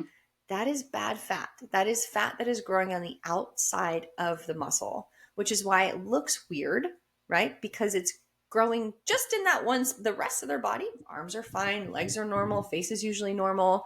But then they start to get the little beer belly. And it's Hmm. called a beer belly because it's coming from the body having fat that it can't use. It's not fat that's actually helping you. It's not fat that it's using for energy. It's just you're basically turning yourself into a little bear that's going to like supposed to go hibernate, but you don't hibernate. Hmm. And so you just get this extra Yeah. fluff. So when we see that, like, that's not good. That is a sign of being Hmm. unhealthy, which another great example of somebody who might get on and have a quote unquote healthy BMI number, right? Their weight might correlate fairly well to their height, but the fat that is on their body, right? The visceral fat, that kind of like you have to know what those things are and get those things tested, which is another reason why the pinchers are good. right? If So you we can talked pinch about it. BMI number being like 30. Waist circumference should be less than 40. So just to give some people some references of Mm, numbers, 35 or 40 for men, 35 for women. And then you're talking about body composition. So body fat percentage, generally over 30% is considered obese. The lowest that a man can get is around 3 to 5%. So think competitive bodybuilder Arnold Schwarzenegger in his prime, up on the day that he's on stage, three to five right. percent. Average man, or like, he would probably be 10 to 12 when he was not on stage. Females typically can only get down to about 12%. That's about the lowest that you're going to see a female get, because females are going to store more fat because we have reproductive organs. And the fat in your body serves so many purposes. It helps with hormones, it helps with temperature regulation, and it helps to lubricate your joints, and it helps to protect your organs. So we need fat on our body. So we're not Yeah. saying you should have no fat. And like you mentioned, the visceral fat, we have subcutaneous fat, which is like the fat that's on your arms or your legs. Right. And then we have the visceral fat, and that's the dangerous fat because it's surrounding your organs, and it's making all of your Yes. organs have to work harder to function. So your heart has to work harder when it has more fat around it. Your liver has to work harder when it has more fat around it, and that's that. In science, we call it the apple shape body. So it's more unhealthy. You're more likely to have cardiovascular risks if you're apple shaped, as opposed to like a woman who is pear shaped. Maybe she stores more weight in her hips and thighs. It's not as societally acceptable as a body shape. Well, now that JLo has made it a little more acceptable to be pear shaped, right? Um, but then you're not as at increased risk for disease because your fat isn't around your organs, right? Same thing with Right. kind of the straighter body shape. Which is weird because Yeah. if you think back to historically speaking, that was the attractive woman, was the pear shape, Mm-hmm.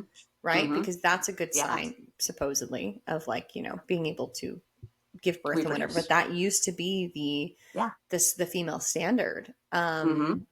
And like you just said, it's actually the healthier version of, if you are going to be storing fat, you do want to store it in your hips and in your thighs and on your butt and around the lower part of your waist. Like as we start to move up into the organs, that's where we don't want to be storing fat. That's where it becomes a little dangerous. That's not good.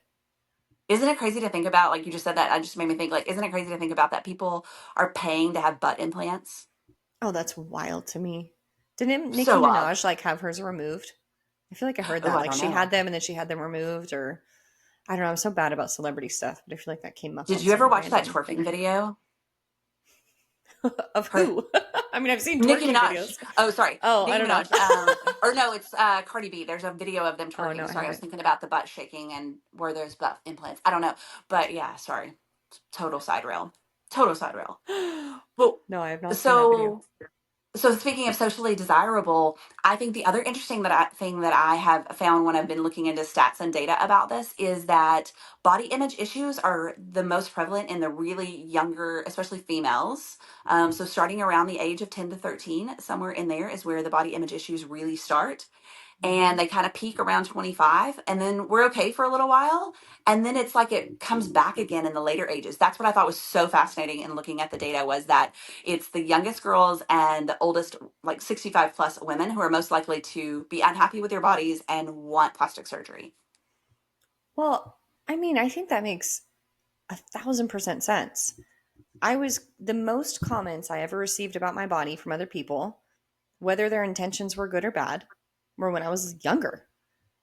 Adults making comments about my body, again, good or bad, it didn't matter, when happened when I was younger. And then it Hmm. would make sense to me that when people start making comments about your body again, societally speaking, are when we start to show our age, Yeah. right? So from the 20s to the 30s, that is the desirable, quote unquote, mark for most women. We don't have a lot Hmm. of wrinkles. We're in pretty good shape. Like all of these things where society goes, oh, that's when you're great. And then, God forbid we get older. God forbid we go through menopause. Like, and then all of a sudden we're undesirable. We start seeing older men be with younger women. So these little, I don't know, just to me, that makes complete and total sense that, yeah, of course we're going to have body dysmorphia and body, like all of this negative thoughts about ourselves from that young age until we're old enough to get through puberty and go, oh, now I look like the woman that everyone said I should have looked like when I was 12, which is gross and weird. Stop commenting on 12-year-olds' bodies. Um, Yeah. you know, and then as an adult, it's like, your age is showing. Well, yeah, no fucking shit, my age is showing. Like, I'm 87. Like, I hope it is, you know? So I Yeah. I agree with you. lived a wild And life. yeah, I'm not, I'm sad that that's what women have to go through. That bums me out. I'm sad that It's like, when I was that age, I experienced that. And I'm so sad for all of the young girls that are experiencing now. And I'm really sad for the older women who have lived a wonderful, beautiful life only to get back to that same point of not loving their bodies again. That sucks. yeah. It's like we have this brief window in between our young age and our older age. We have this brief window in the middle where we're probably so consumed by everything else that that's the last of our thoughts, but that we get to not be as consumed about our body image. So maybe we need to all just like feel like a badass every day. Yeah. So I do CrossFit. I know, same. Like I feel It's like like, that is sometimes why like I lift weights. yeah. I used to tell people that all the time that I was like, once leave the gym and I realize that I kick that workout's ass, like nothing else is going to get me that day. Like nothing else Yeah. can top how hard that was and how brutal that was. Right. It's Yeah. the most Will's always like, empowering why do the thing. workouts have to, oh, sorry. No, yeah, I was just saying I agree with you. Like, it's very empowering to be a strong Yeah. female. Like, to lift heavy weights, like that is, and again, I think you and I are right around that generational curve where we were kind of the last generation, hopefully, where it was not okay for women to be strong, right? Like Mm, there weren't strong, buff, beefy women. If they were manly. That's a manly woman. And now yeah. it's like, no, she's just a fucking badass. Like, she is, and I love all these women that I see that are what's the chick's name? The Olympic weightlifter. She, God, I can't remember her name. She's blonde hair. Anyways, she's gorgeous. And she like does full face, does her hair all great. She's got Oh yeah. nails, and then she'll snatch, like 400 pounds or whatever. I'm like, thank you. Like, you can be both. You can be feminine Yeah. and beautiful and wear makeup and do your hair and do your nails, and you can have muscle and be strong, and both of those things Yeah. are okay. And I love that. I love that Yes. that's where we've come in this world with the female body. I think it's amazing. Yeah. Yeah. And I think you brought up such a good point. Like, I think we should just love everyone's body. Like, I'm so enthralled. And we have different hair color. We have different eye color. Why can't we have different body sizes? Why, Yeah. like, it's okay. Yeah. What's your first memory of fitness and the gym and wanting to be fit? Hmm. Okay. Well, I feel like those all have slightly different answers. Okay.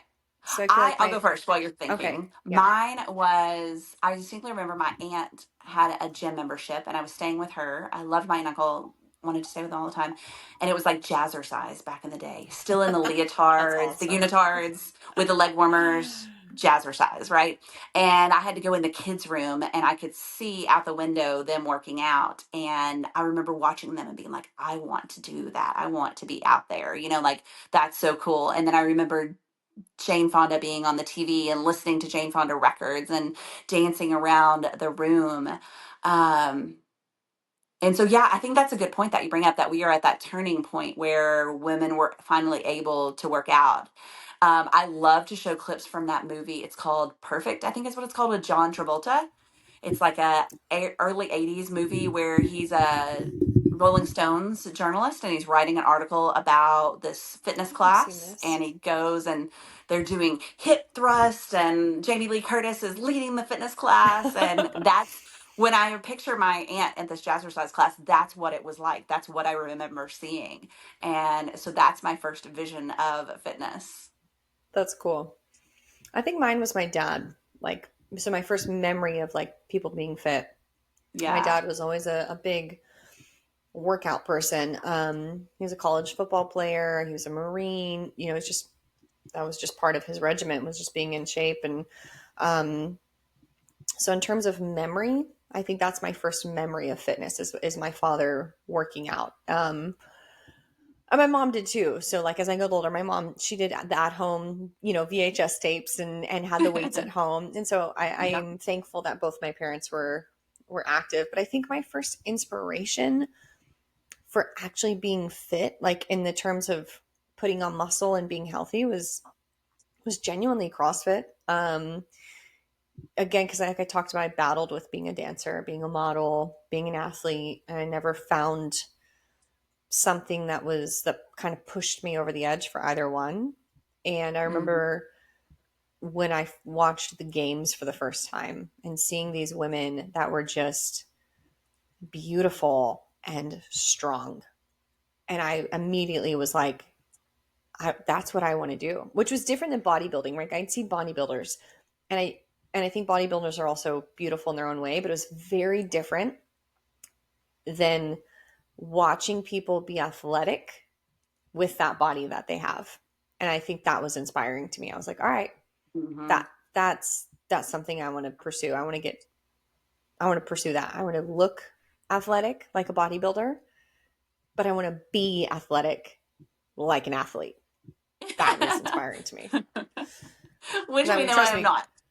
go grab any of those bodybuilders and try to get them to do something functional and they won't. No Oh offense, my y'all are gosh. very Yeah. strong, but you're not freaking doing a, clean and jerk or muscle up anytime soon. Just not going to happen. Did you watch? So there's a vlog of Dana Lynn Bailey, bodybuilder, right, Mm-hmm. and Brooke Ince, where they had a Oh, yeah, yeah. competition. So Brooke Ince is bodybuilder, I mean, is CrossFitter, and Yeah. then the physique competitor. Watching them have a contest, it was hilarious. It's awesome. It's one of my favorite vlogs to watch. They move so differently and it's cool. Like both are very amazing and both need very structured discipline. You've got it. Your sport is your sport, right? Like, whatever Yep. you got to do to make it happen. But yeah, it is cool to watch the difference between the two. Yeah. But just because again, I'm the nerdy science girl. About 80% of girls by about their late teens, about high school graduation, are unhappy with their bodies, and I just can't. 80%. 80%. Yeah. Holy shit. So I again, like we talked about, like I want to encourage the body positivity, but at the same time, I mean, because that's startling. That's Yeah, that's startling. high. And Those are yeah, not I my mean, college students because they don't care. They just genuinely don't care. It's so infuriating to me. They do not care. it's so sad. I remember, so when I used to teach dance, I had this one little girl and I just loved this little girl. And it's kind of relates back to what we were talking about. And now I see why it would happen at such a young age. It's like her parents would make comments about like, oh my gosh, I saw her abs are coming in. She was 9 years old. And the hard part about this, like what happens is that parents think that they're saying something positive because for them, that's positive. They have this preconceived notion that a good looking body means you have a six pack. So then they make that comment, and then their 9-year-old hears it, and subconsciously or consciously or both, the 9-year-old goes, well, now I have to have a six pack. And then when they go through puberty, they are Yeah. not going to have a six pack. And so then what happens? Well, now they hate their bodies because their body doesn't Hmm. look the way that they were told at a young age it should look in order to be complimented. And Hmm. so, if you're a parent and you're listening to this, like, please be mindful that what you think is a good look for a human body is not what your kid needs to hear. Like, the body positivity is telling your kid that the way that their body looks right now is good, assuming you're taking care of your child and feeding them well and getting them exercise and putting them in Yeah. sunlight like a plant. Like, take care of your Yeah. children and then just tell them their body is good exactly the way it is at every stage of life. But yeah, I can't, when you said that, I just had this flashback to her in that moment of like hearing her mom say that in front of her and to me as this like remarkable thing. And I was like, she's 9. Like, Hmm. I don't give a shit if she has a six pack or not. Like, is Yeah. she healthy? Is she happy? Does she enjoy dance? Are we doing a good job for her mentally? Cool. Why does it Yeah. matter if she has a six pack or not? Man. Hmm. I had one experience where I was student teaching at a school, and I don't generally like to teach little kids. That's just not my niche. But I was substituting a like kindergarten through second grade PE class. And one of the girls in line got her hands and she was going down the line and measuring all the girls with her hands. And she would like measure their waist and then she'd go to the next girl and determine if she was bigger or smaller. And she was going down the line measuring everyone. And this is just them on their own. Nothing, they were just waiting in line to do the activity and nobody had But prompted she anything. Nothing learned was that. said. Yeah, exactly. That's She learned learned that somewhere. behavior. That's Yeah. sad. Yeah. So then, because so many people hate their body, about 20 million men or 20 million women and 10 million men are converting that into an eating disorder, which you and I have both talked about that we've experienced. And that's a lot higher than I would have expected. Yeah, well, and I think that term too, people miss that disordered eating is so much more than I think a lot of people assume that, well, if I have an eating disorder, I'm anorexic or I'm bulimic. And that's it. Mm-hmm. And that's kind of their view of what that means. And it's like, no, no, no. Disordered eating is much broader. It really is a much broader scope Mm-hmm. to even to what you experienced, right? So before, like you said, you were bulimic, but before that, what brought you to that point was control. Mm-hmm. Controlling I have to eat this exact amount. And there are people that think they are healthy because they're doing that. So that's why macros is super controversial, right? And not all of my clients count macros. I love if they do, but there's always a few steps we have to go through to get to that, because that amount of control can lead people to disordered eating like you Mm-hmm. experience. Yeah. So Yeah. I'm sad the number's that high, but I think because it's a broader spectrum than just bulimia and anorexia, that I'm not surprised, because I think people Yeah. miss that they probably have that experience too, even though they're not.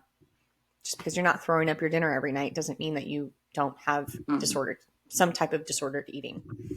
Yeah. I've had clients that we had to weigh them on the scale backwards because so they couldn't see their number. We needed to Mm, keep track of what was going on, but they couldn't see the number because again, they would spiral if they saw it. So it was yeah. just easier for them not to see it. And then I would just give them adjustments to make. But yeah, so to combat that, I think you brought up such a good point that it really starts at home with parenting and the messages that we're sending to the kids. And then once we're of age, the messages that we're sending to ourselves and our exposure to social media is so impactful on that. So, what are you looking at on social media and how is that influencing you? Because they've actually done some research that this whole body positivity movement is actually doing some good, that body Yeah. positive posts are actually helping people with their mood, their satisfaction, their appreciation for their body, even more so than a body neutral post. Oh, really?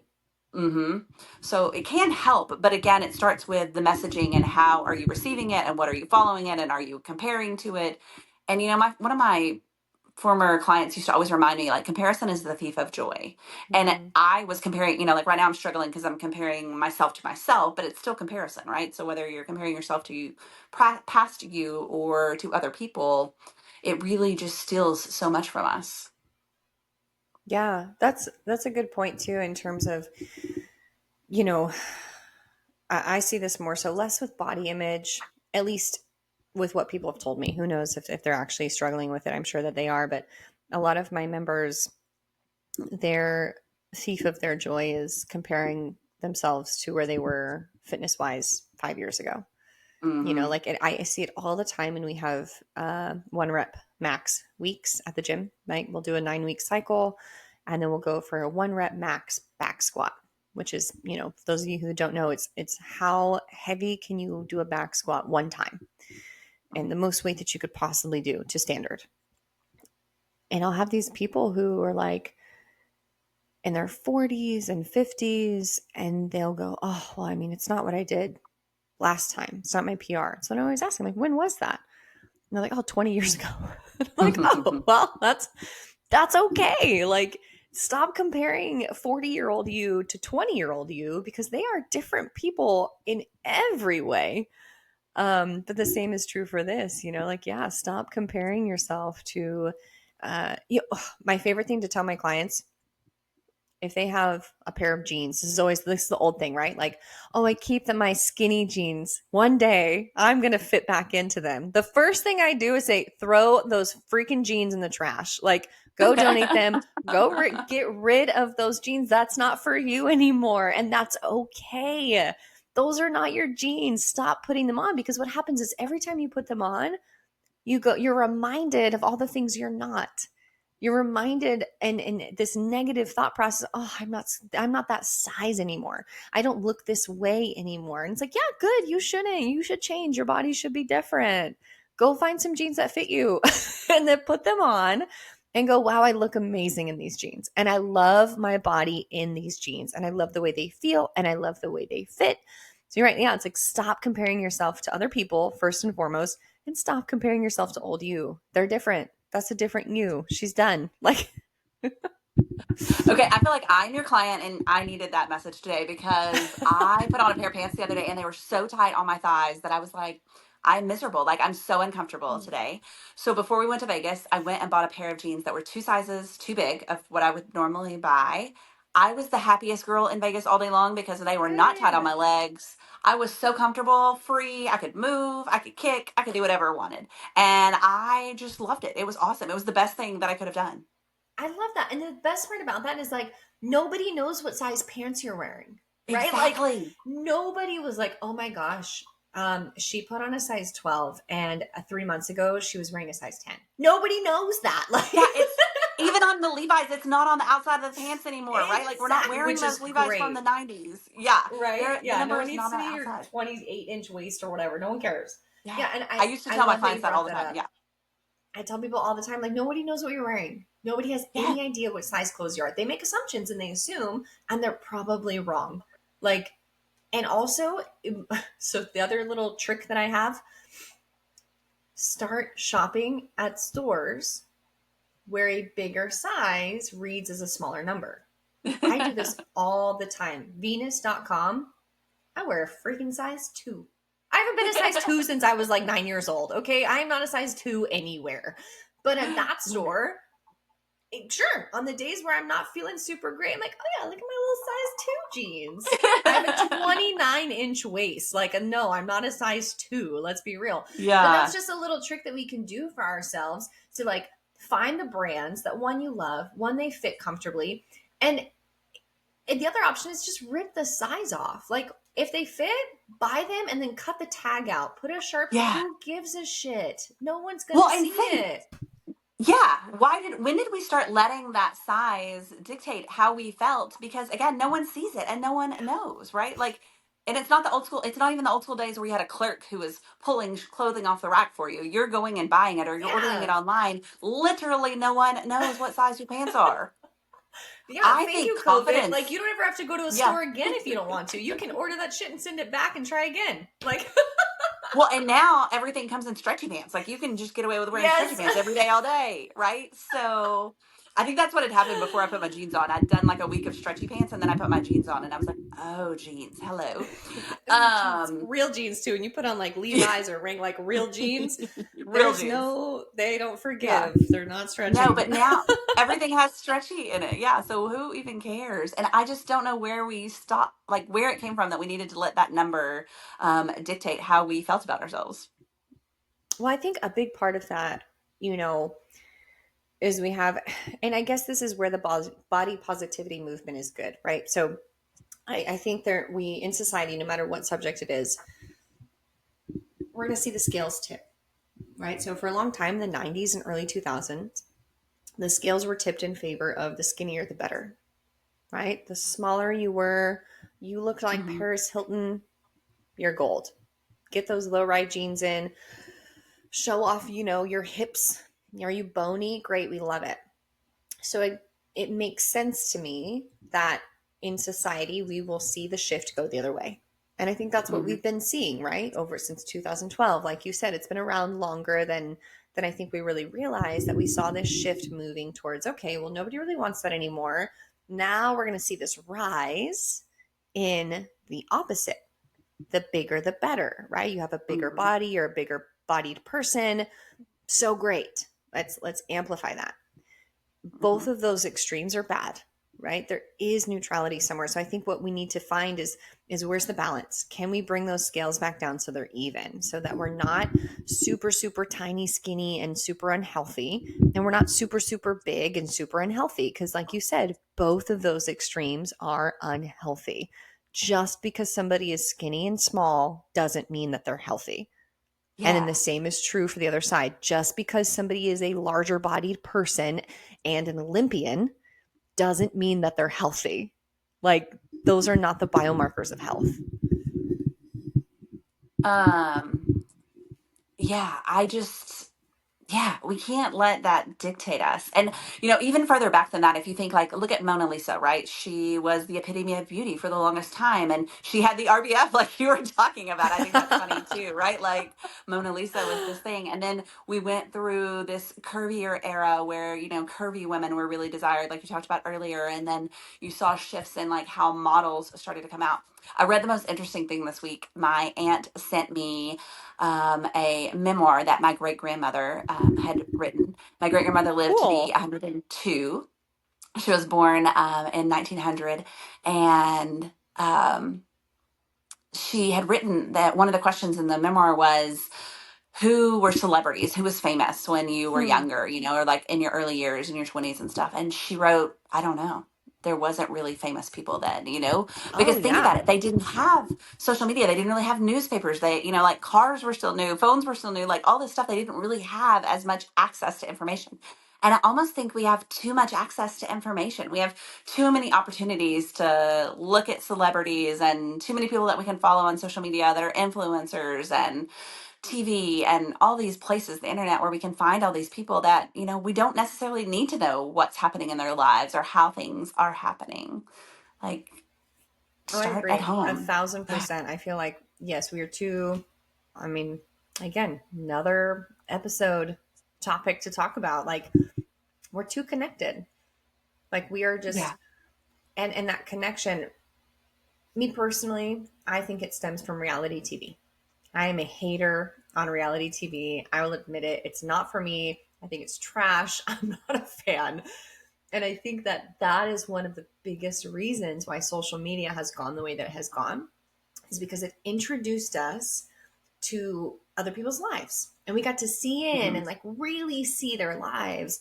And then social media came out and it's like, well, you can see my life too, but I'm only going to show you the good stuff.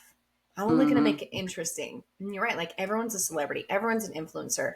And I mean, the fact that you can go on a freaking trash TV show like Jersey Shore and then be a celebrity and have influence on people's lives, I'm not a fan.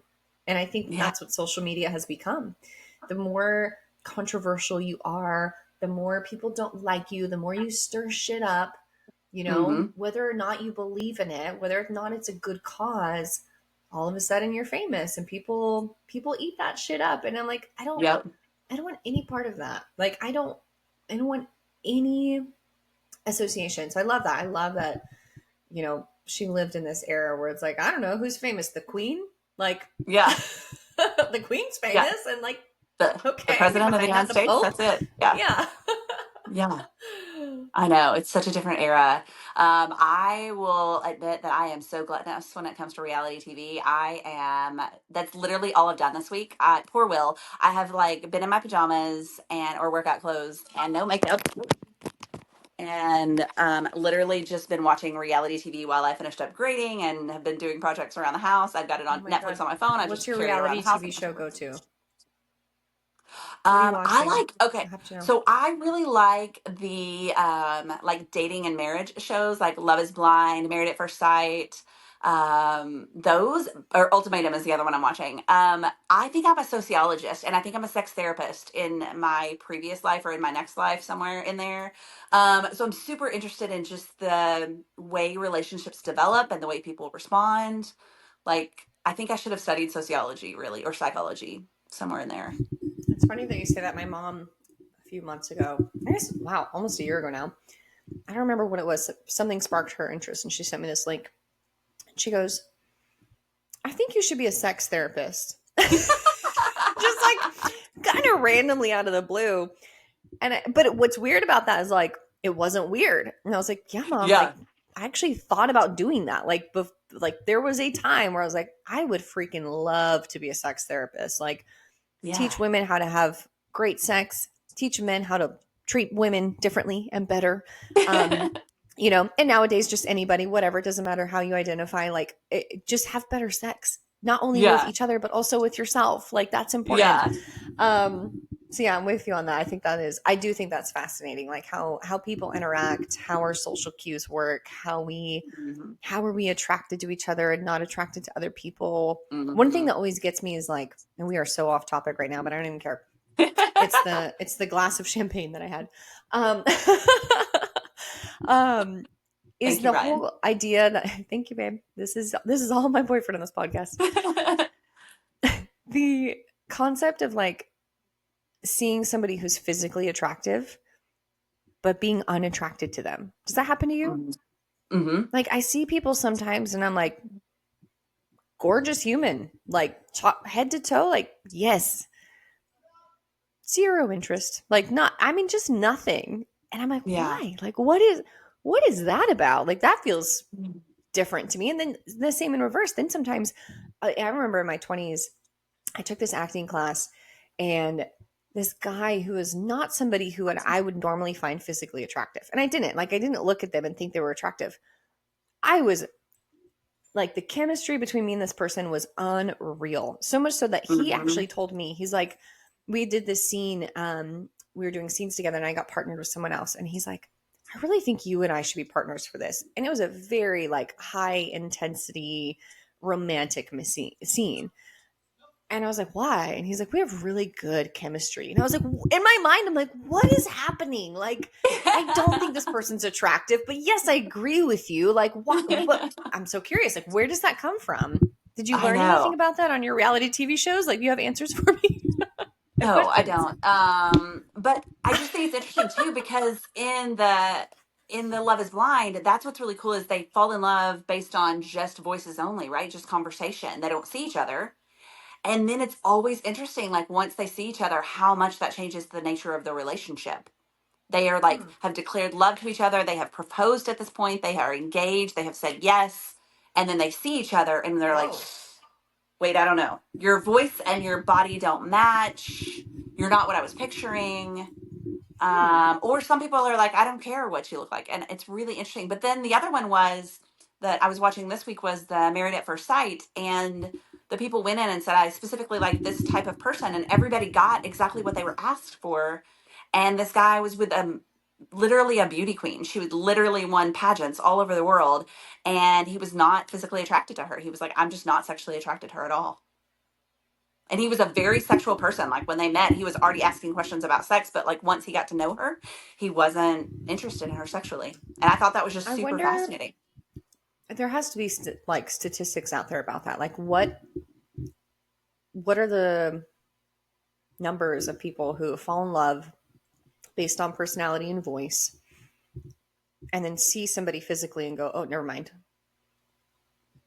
Right. Like, which I Okay, guess kind of so plays into our body positivity talk, right? Like, yeah.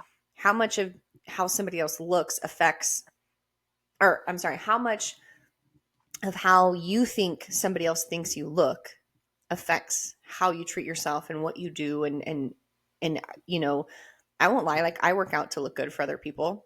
Like, very much so. I mean, I do it for myself because I have personal goals for fitness, but I think a big piece of it is also like I want to be attractive. I want to be somebody that people look at me and go, "Holy shit, she's in great shape. She looks amazing." Like I'd be lying if I said that that wasn't true. Like Oh it is yeah, true. So I for sure. wonder how much of that plays a role into how we treat our bodies.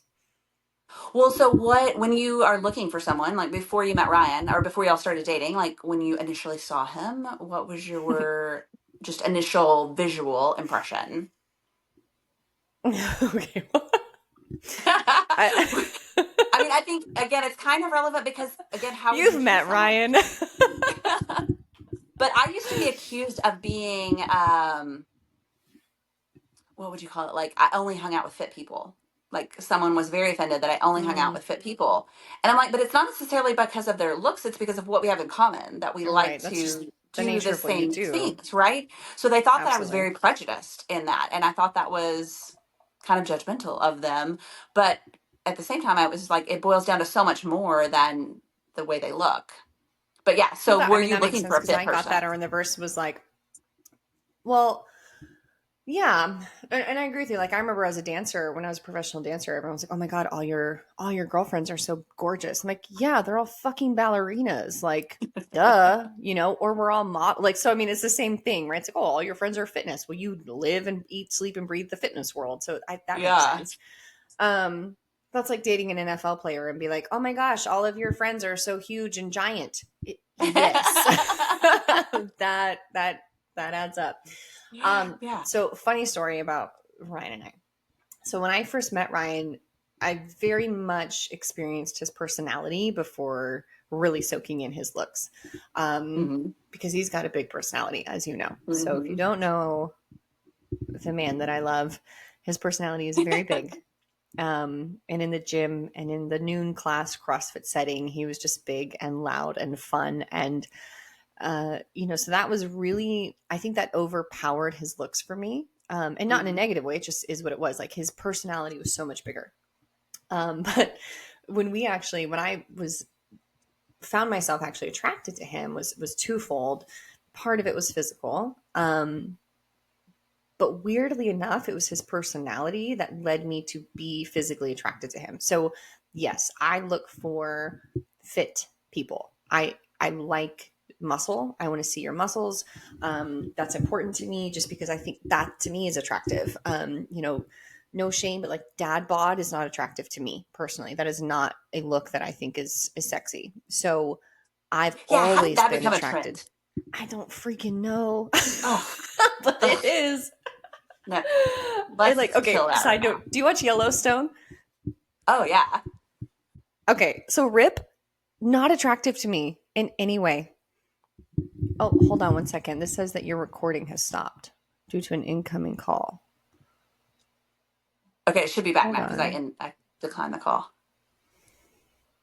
We should be back now. Okay, I hope so. Okay. Yeah. Okay, you So don't yeah, think I Rip don't is think he's attractive? attractive. No. He's dad bod. He's a dad bod cowboy. And don't get me wrong, I love a cowboy. Hot, but no, he's not attracted to me. So I like muscular people, and so Ryan has always been very muscular. Like when we first met, again, I think I met his personality before I met how he looked, but he's ripped, like great shape, good muscle mass. So we were hanging out one time, and he doesn't believe me, but I genuinely like just wanted to come and like use the pool because it was the only pool in town. And to this day, he's like, no, you were attracted to me, and I was like, no, I just wanted to use the pool.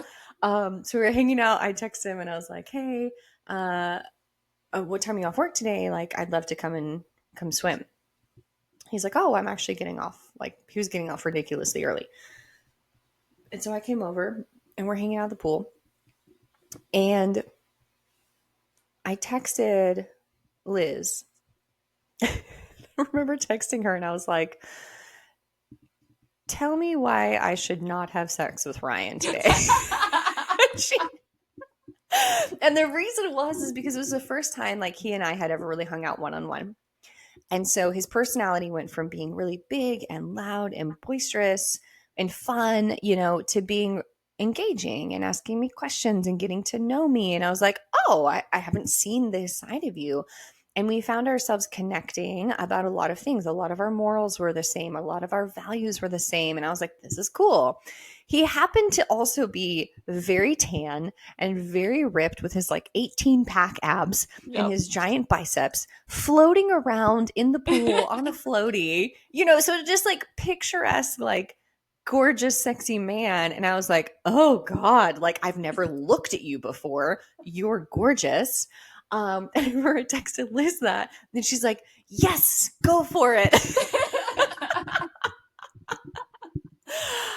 So yeah, that was my, yes, he did check my physical Hmm. boxes, like the things I wanted physically in a person. Hmm. But I didn't see it until after his personality also checked the Hmm. boxes that I liked. So, which is kind of fascinating Yeah. because it's backwards. Most of the time I saw men and I was like, you're hot, let's have sex. Yeah. Yeah. Yeah, same. Yeah, I would say the same. Yeah, Will does something because he always, I feel like it's different for guys and girls. Like girls work out in tank tops or sports bras and we're tight pants so you see our physique while we're working out. Well, Will and I work out together and he's always in like baggy shorts and a baggy t-shirt. And then one day he did something and I was like, holy shit, where did those muscles in your arms come from? Like, I don't ever see those. Where have those been? He just starts walking around like this. Yeah. Hey, babe. Yeah, he knows that I like it now, so he's like, okay, so this is weird. So body image things, like I am attracted, the thing I'm most attracted to, and Will knows this now and it makes me angry that he knows, is forearms. Like I've never been super Oh, attracted, like yeah.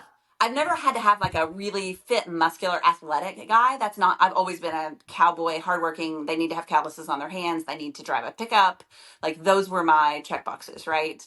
But forearms, because for me, that shows that you have done something with your hands, right? Like you can take care of me. You are strong. Kind of like what Right. we were talking about, like strong versus athletic, right? Like you can do Yeah. something if you have strong forearms, right? Like you're not just bodybuilding. And I don't know what it is, but forearms, like a muscular, big muscular forearm, sexiest part of a man's body for me. Totally. I can get behind the forearms. I think forearms are attractive. Mine is the back, Okay. but Backs are it's weird because tricky.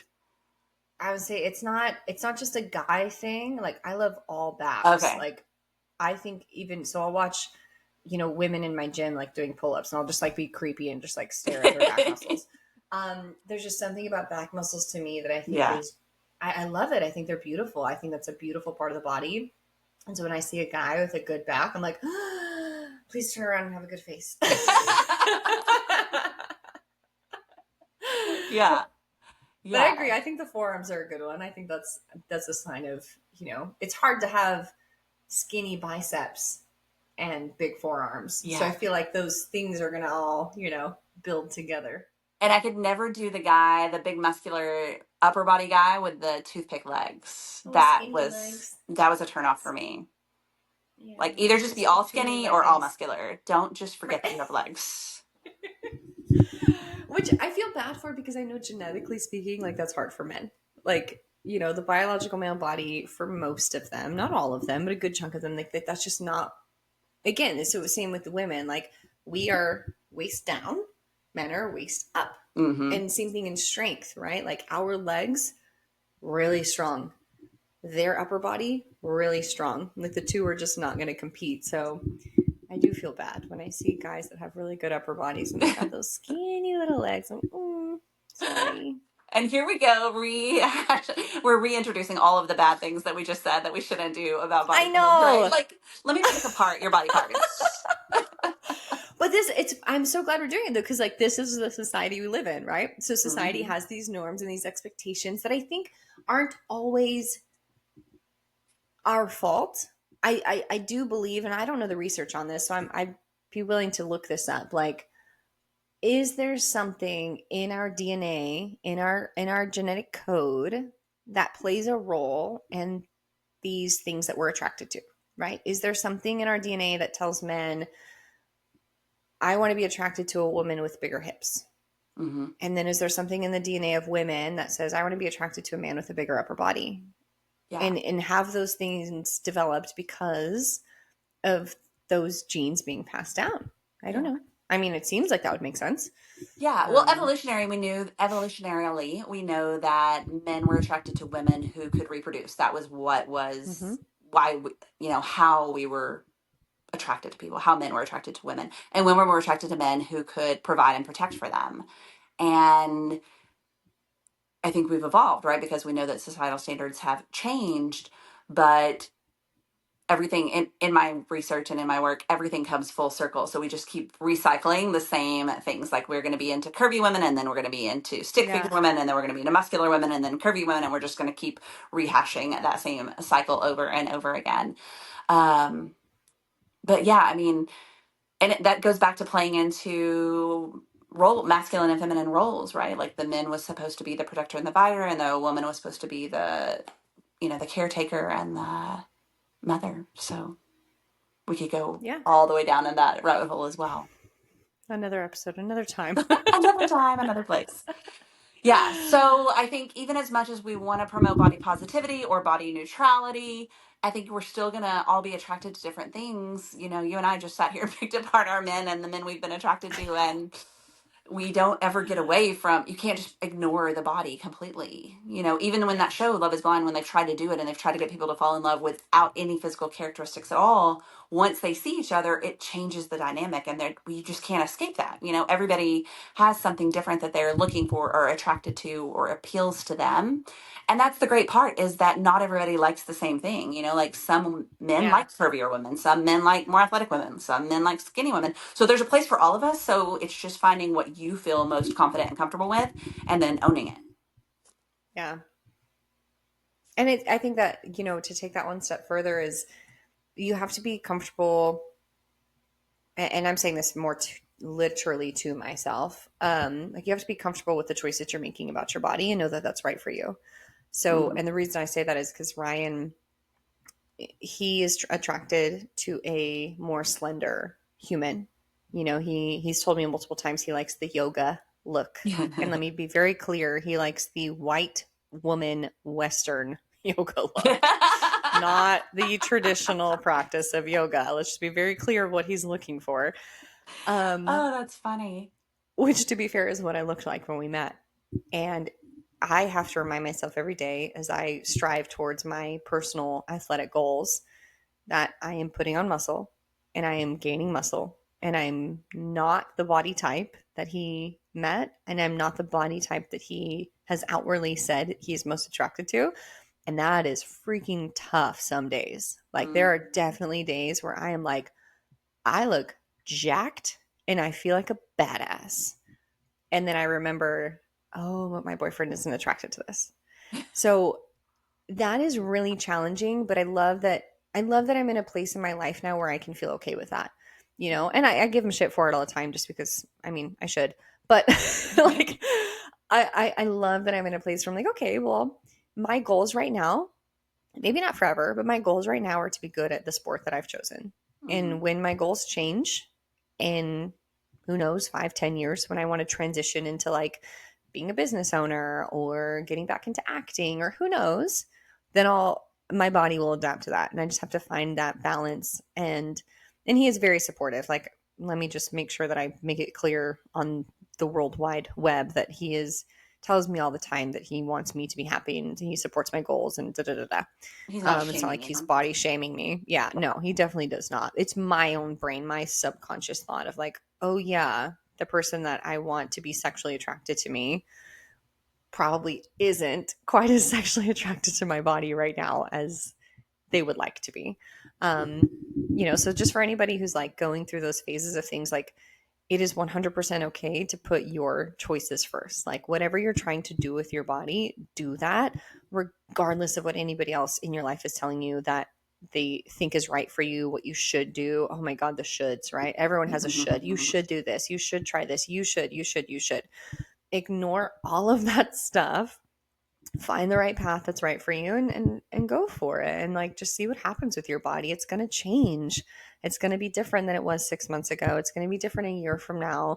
And try to just be present with every aspect of that and love it along the journey, and enjoy the ride, because it's supposed to be different. You're not supposed to look like you're 16 anymore if you're 30. Like you're Mm-hmm. just not. And if you're 55, you're not supposed to look like you're 30, and that's okay. And all of those different phases are beautiful.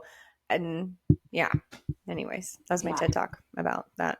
Well, I think that's interesting that you brought that up, and I'm in the opposite position where Will loves my body more than I love my body. I kind of don't Mm, love my body right now. I'm not as confident in my own skin as I have been in the past, and it does affect our sex life, but in the opposite way. Instead of wanting him to be sexually attracted to me, I don't feel confident to be naked sexually. yeah. Right? I don't want to be naked in front of him because I don't like the way that my body has changed in the last year. And so it just goes to point out that it affects so much more than just your own self. And it affects so many parts of your life if you don't love your body. How So do you you guys, have if you to. don't mind me asking this, like, how do you guys navigate that? He's very much complimentary and words and touch to, reaffirm that he's very attracted and very, likes my body. I am very open with I don't feel super confident today.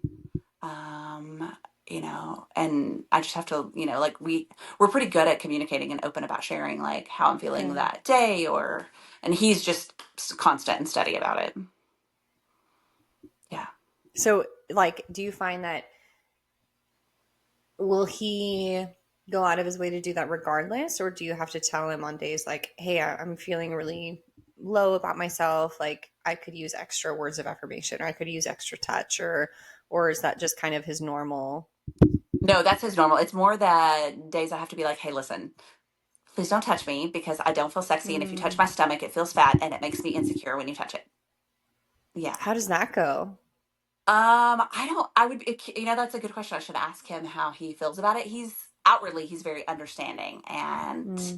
you know, he's like, I'm just so attracted to you. I just want to touch you all the time. And, I have to be like, hey, listen, I'm so sorry, but today is just not the day, you know? Yeah.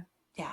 Like yesterday I ate something that just was not okay with my body. And I had to be like, listen, you're going to sit on your side of the couch and I'm going to sit on my side of the couch and we're just going to watch TV. Yeah. I'd be curious to know, and I feel like I need to ask Ryan this too, because my perspective of it, because we have similar things. Like Ryan's very touchy and he's very loving, and like if he sees me like in a sports bra, he's like, "Ooh," you know. And for me, that's not always what I want, you know. And then even if I'm not feeling good about my body, I have the same response. Like, "Oh, just maybe please don't do that. Please don't touch me here. I'm just not in the mood." And in my head, what's happening is I'm turning him down in some capacity, and so he's taking it in a negative way. And I have zero idea if that's actually true and actually what's going on because I've never asked. Hmm. Um, so, all right, we have some homework to do. We're going to go ask Men. our people how do they feel about this. Yeah. And I also question Yeah. myself, like, what would I do if Will said that to me? Like, Hmm. I think I'd be butthurt, right? I would be like, oh, Yeah. I'm never initiating sex with you again, or I'm never touching you again, then, right? And luckily, he is not like that because, but I wonder sometimes, like, I catch myself and hear myself, and I'm like, that sounds so bitchy. How does he put up with me? And, Yeah. you know, but because he doesn't say those things, right? There's never a day where he's like, oh, I don't feel good about my body. Please don't. I don't want to have sex today. You know, like, I think Ryan's told me once, like one time in the last 3 years, has he, and it was genuinely because he was sick. Like, yeah, poor guy had an upset stomach. He didn't feel good, yeah, and he, in my mind, he turned me down. And it's like, okay, well, that's not actually what happened, Heather. Like, he's just a human, and God forbid he didn't want to have sex while his stomach hurt. yeah. But I agree with you. Like, I remember that moment, and I think that I would absolutely feel that way. I'd be like, oh, you don't have sex with me, like, how could you? It's just, I Yeah. don't, like you said, I'm never trying again, like, so dramatic. That was Yep. the end. That was the last time ever. Yeah. um Yeah. yeah, fascinating. It's a good thing we have good guys. I know. I know. Yeah. My ex one time, I will never forget this, told me that I was not sexy. And that pretty much killed our sex Ouch. life. Like, Yeah. like done. But I think women are so much more sensitive than men are, right? Like I could probably tell Will, babe, you're just not Totally. sexy. And he'd be like, okay, cool. But do you want to go have sex right now? Like, you know, like I think it's interesting how different, how sensitive, much more sensitive women are than men about it, at least in my Yeah, and experience. I'm curious. So for me, I know for sure it translates into, or it feeds my negative thoughts about my body. So I know if I get turned down, and not so much with Ryan anymore. It's the same thing. I can be like, "You want to go?" And he'd be like, "Yeah, right now, let's go." Um, but in the past, like if I was turned down sexually, or somebody that I was attracted to at the bar didn't hit on me back, or whatever the thing was, it was immediately something's wrong with my body. Mm-hmm. Like, it was never the thought of like my personality, or okay, that person's just not attracted to me, or whatever the other justifiable things were. It was immediately this thing to reflect back on my body and think Mm-hmm. something's wrong with my body. Physically, I am not attractive. Mm-hmm. And like that it's literally coming up right now in our conversation. Like, I never realized that that's what the spiral was. Like, it was, I was so concerned with getting outside validation from other people and Mm-hmm. being, and again, now that we're talking about this, I think back to when I was younger, right? When I was little, my validation came from other people making positive comments about my body. Yep. And so it makes sense that as I got older, if I didn't get something that was a positive comment or an actual positive action, Mm-hmm. which in my 20s was sex, Mm-hmm. if I didn't receive that, well, then obviously my body wasn't good enough. I wasn't attractive enough. Something was wrong with me physically. Mm-hmm. Ugh. Yeah. I'm so glad we're having this podcast. There was my therapy session. I just connected all of those dots. Yeah. Ridiculous. You're welcome. Did you ever watch that movie, Eat, Love, Pray?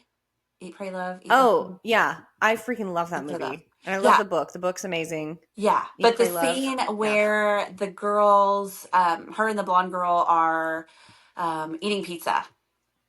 And she's Yeah. like, oh In my gosh, I'm gonna have to Italy. go buy bigger jeans. And she was like, all right, well, let's go Yes. buy bigger jeans. And then she's Yeah. worried about men being attracted to her. And her friend is like, listen, have you ever had a man in the middle of sex, like take off your clothes and look at your body and say, no, I don't want you anymore, and walk out the door? No, they don't care. They're just happy they're in bed having sex. Like, Right. like, and that's the funny thing about going back to Vegas and the NFR. Like, we were talking about dressing up. We don't dress up for men. Like, our outfits are hideous to men. Yeah. They are like, what Oh, are you yeah. wearing? We dress up for other women. We dress to impress women. Yes. Yes. Yeah. Oh my God, you're so right. Yeah. We have to be trendy, right? It's whatever, we have to look good for the newest fashion trend. Mm-hmm. Ryan actually told me the other day we went shopping and I got a sweater and he's like, kind of looks like a grandma sweater. And I was like, first of all, rude. Second of all, it's adorable. But you're right. Like I wasn't buying it so that like he was attracted to me. It Yep. was very much so like, what's the new trend? What's the new cute sweater? How do I look the best? And it's not for men, it's for other women. But then we're still How mad do when I when the men aren't attracted to us, right? Like, right? I'm gonna wear the grandma sweater, but be sexually attracted to me. Yes, please let me wear this sweater that has freaking polar bears on it and also take me home and have sex with me. Yeah, I walked in the living room the other day with like a NASA sweatshirt on, and he goes, "Okay, so that's how the night's gonna go." That's hilarious. He's like, honeymoon over. Got it. Yeah, Oh, we want to be man. trendy for women, but we want men to be attracted to us, even though we're wearing hideous things. It's such a like you're just not gonna win. You're not gonna win. Nope. That's okay. We just have to win for ourselves. Whatever makes Yeah, you happy, freaking do it. yeah, I love this. I love this conversation. I think it's a hard topic to talk about. I don't think a lot of people do it enough. For all the reasons I was afraid to get on here and talk about it. It's like yeah. you're gonna rub people the wrong way. You're gonna make people upset. People are gonna be like, "Oh, you're body shaming." It's like, no, we love your body. Like, look how you look. Just be healthy. Take care of yourself. Go get those biomarkers checked out. Be active. Lift weights. Have good nutrition. You know, drink your glass of champagne. Eat your pizza, but also don't overdo it. Yeah, Excess in exactly, either direction is not healthy. That exactly, is not health. exactly. That's the key. Just everything in moderation. Yeah. Yeah, I think I love it. Cool. Well, this is officially so far unedited our longest podcast Yeah, episode. I'm feeling We've hit the sorry for 2 hour you mark. doing the editing. Oh, I'm so Oh, sorry. it's fine. So sorry. The more They're we like, do it, the less I edit. We're getting better each episode. I'm like, oh, I don't have to cut as much stuff out. We didn't talk over each other as much this time. It's great. yeah, you can probably just chop this one in half and be like, okay, part one, part two. Oh, we could do a two-part episode for this one. It's Yeah, long. yeah, All right. yeah. So love your Any body. I'm other working. statistics?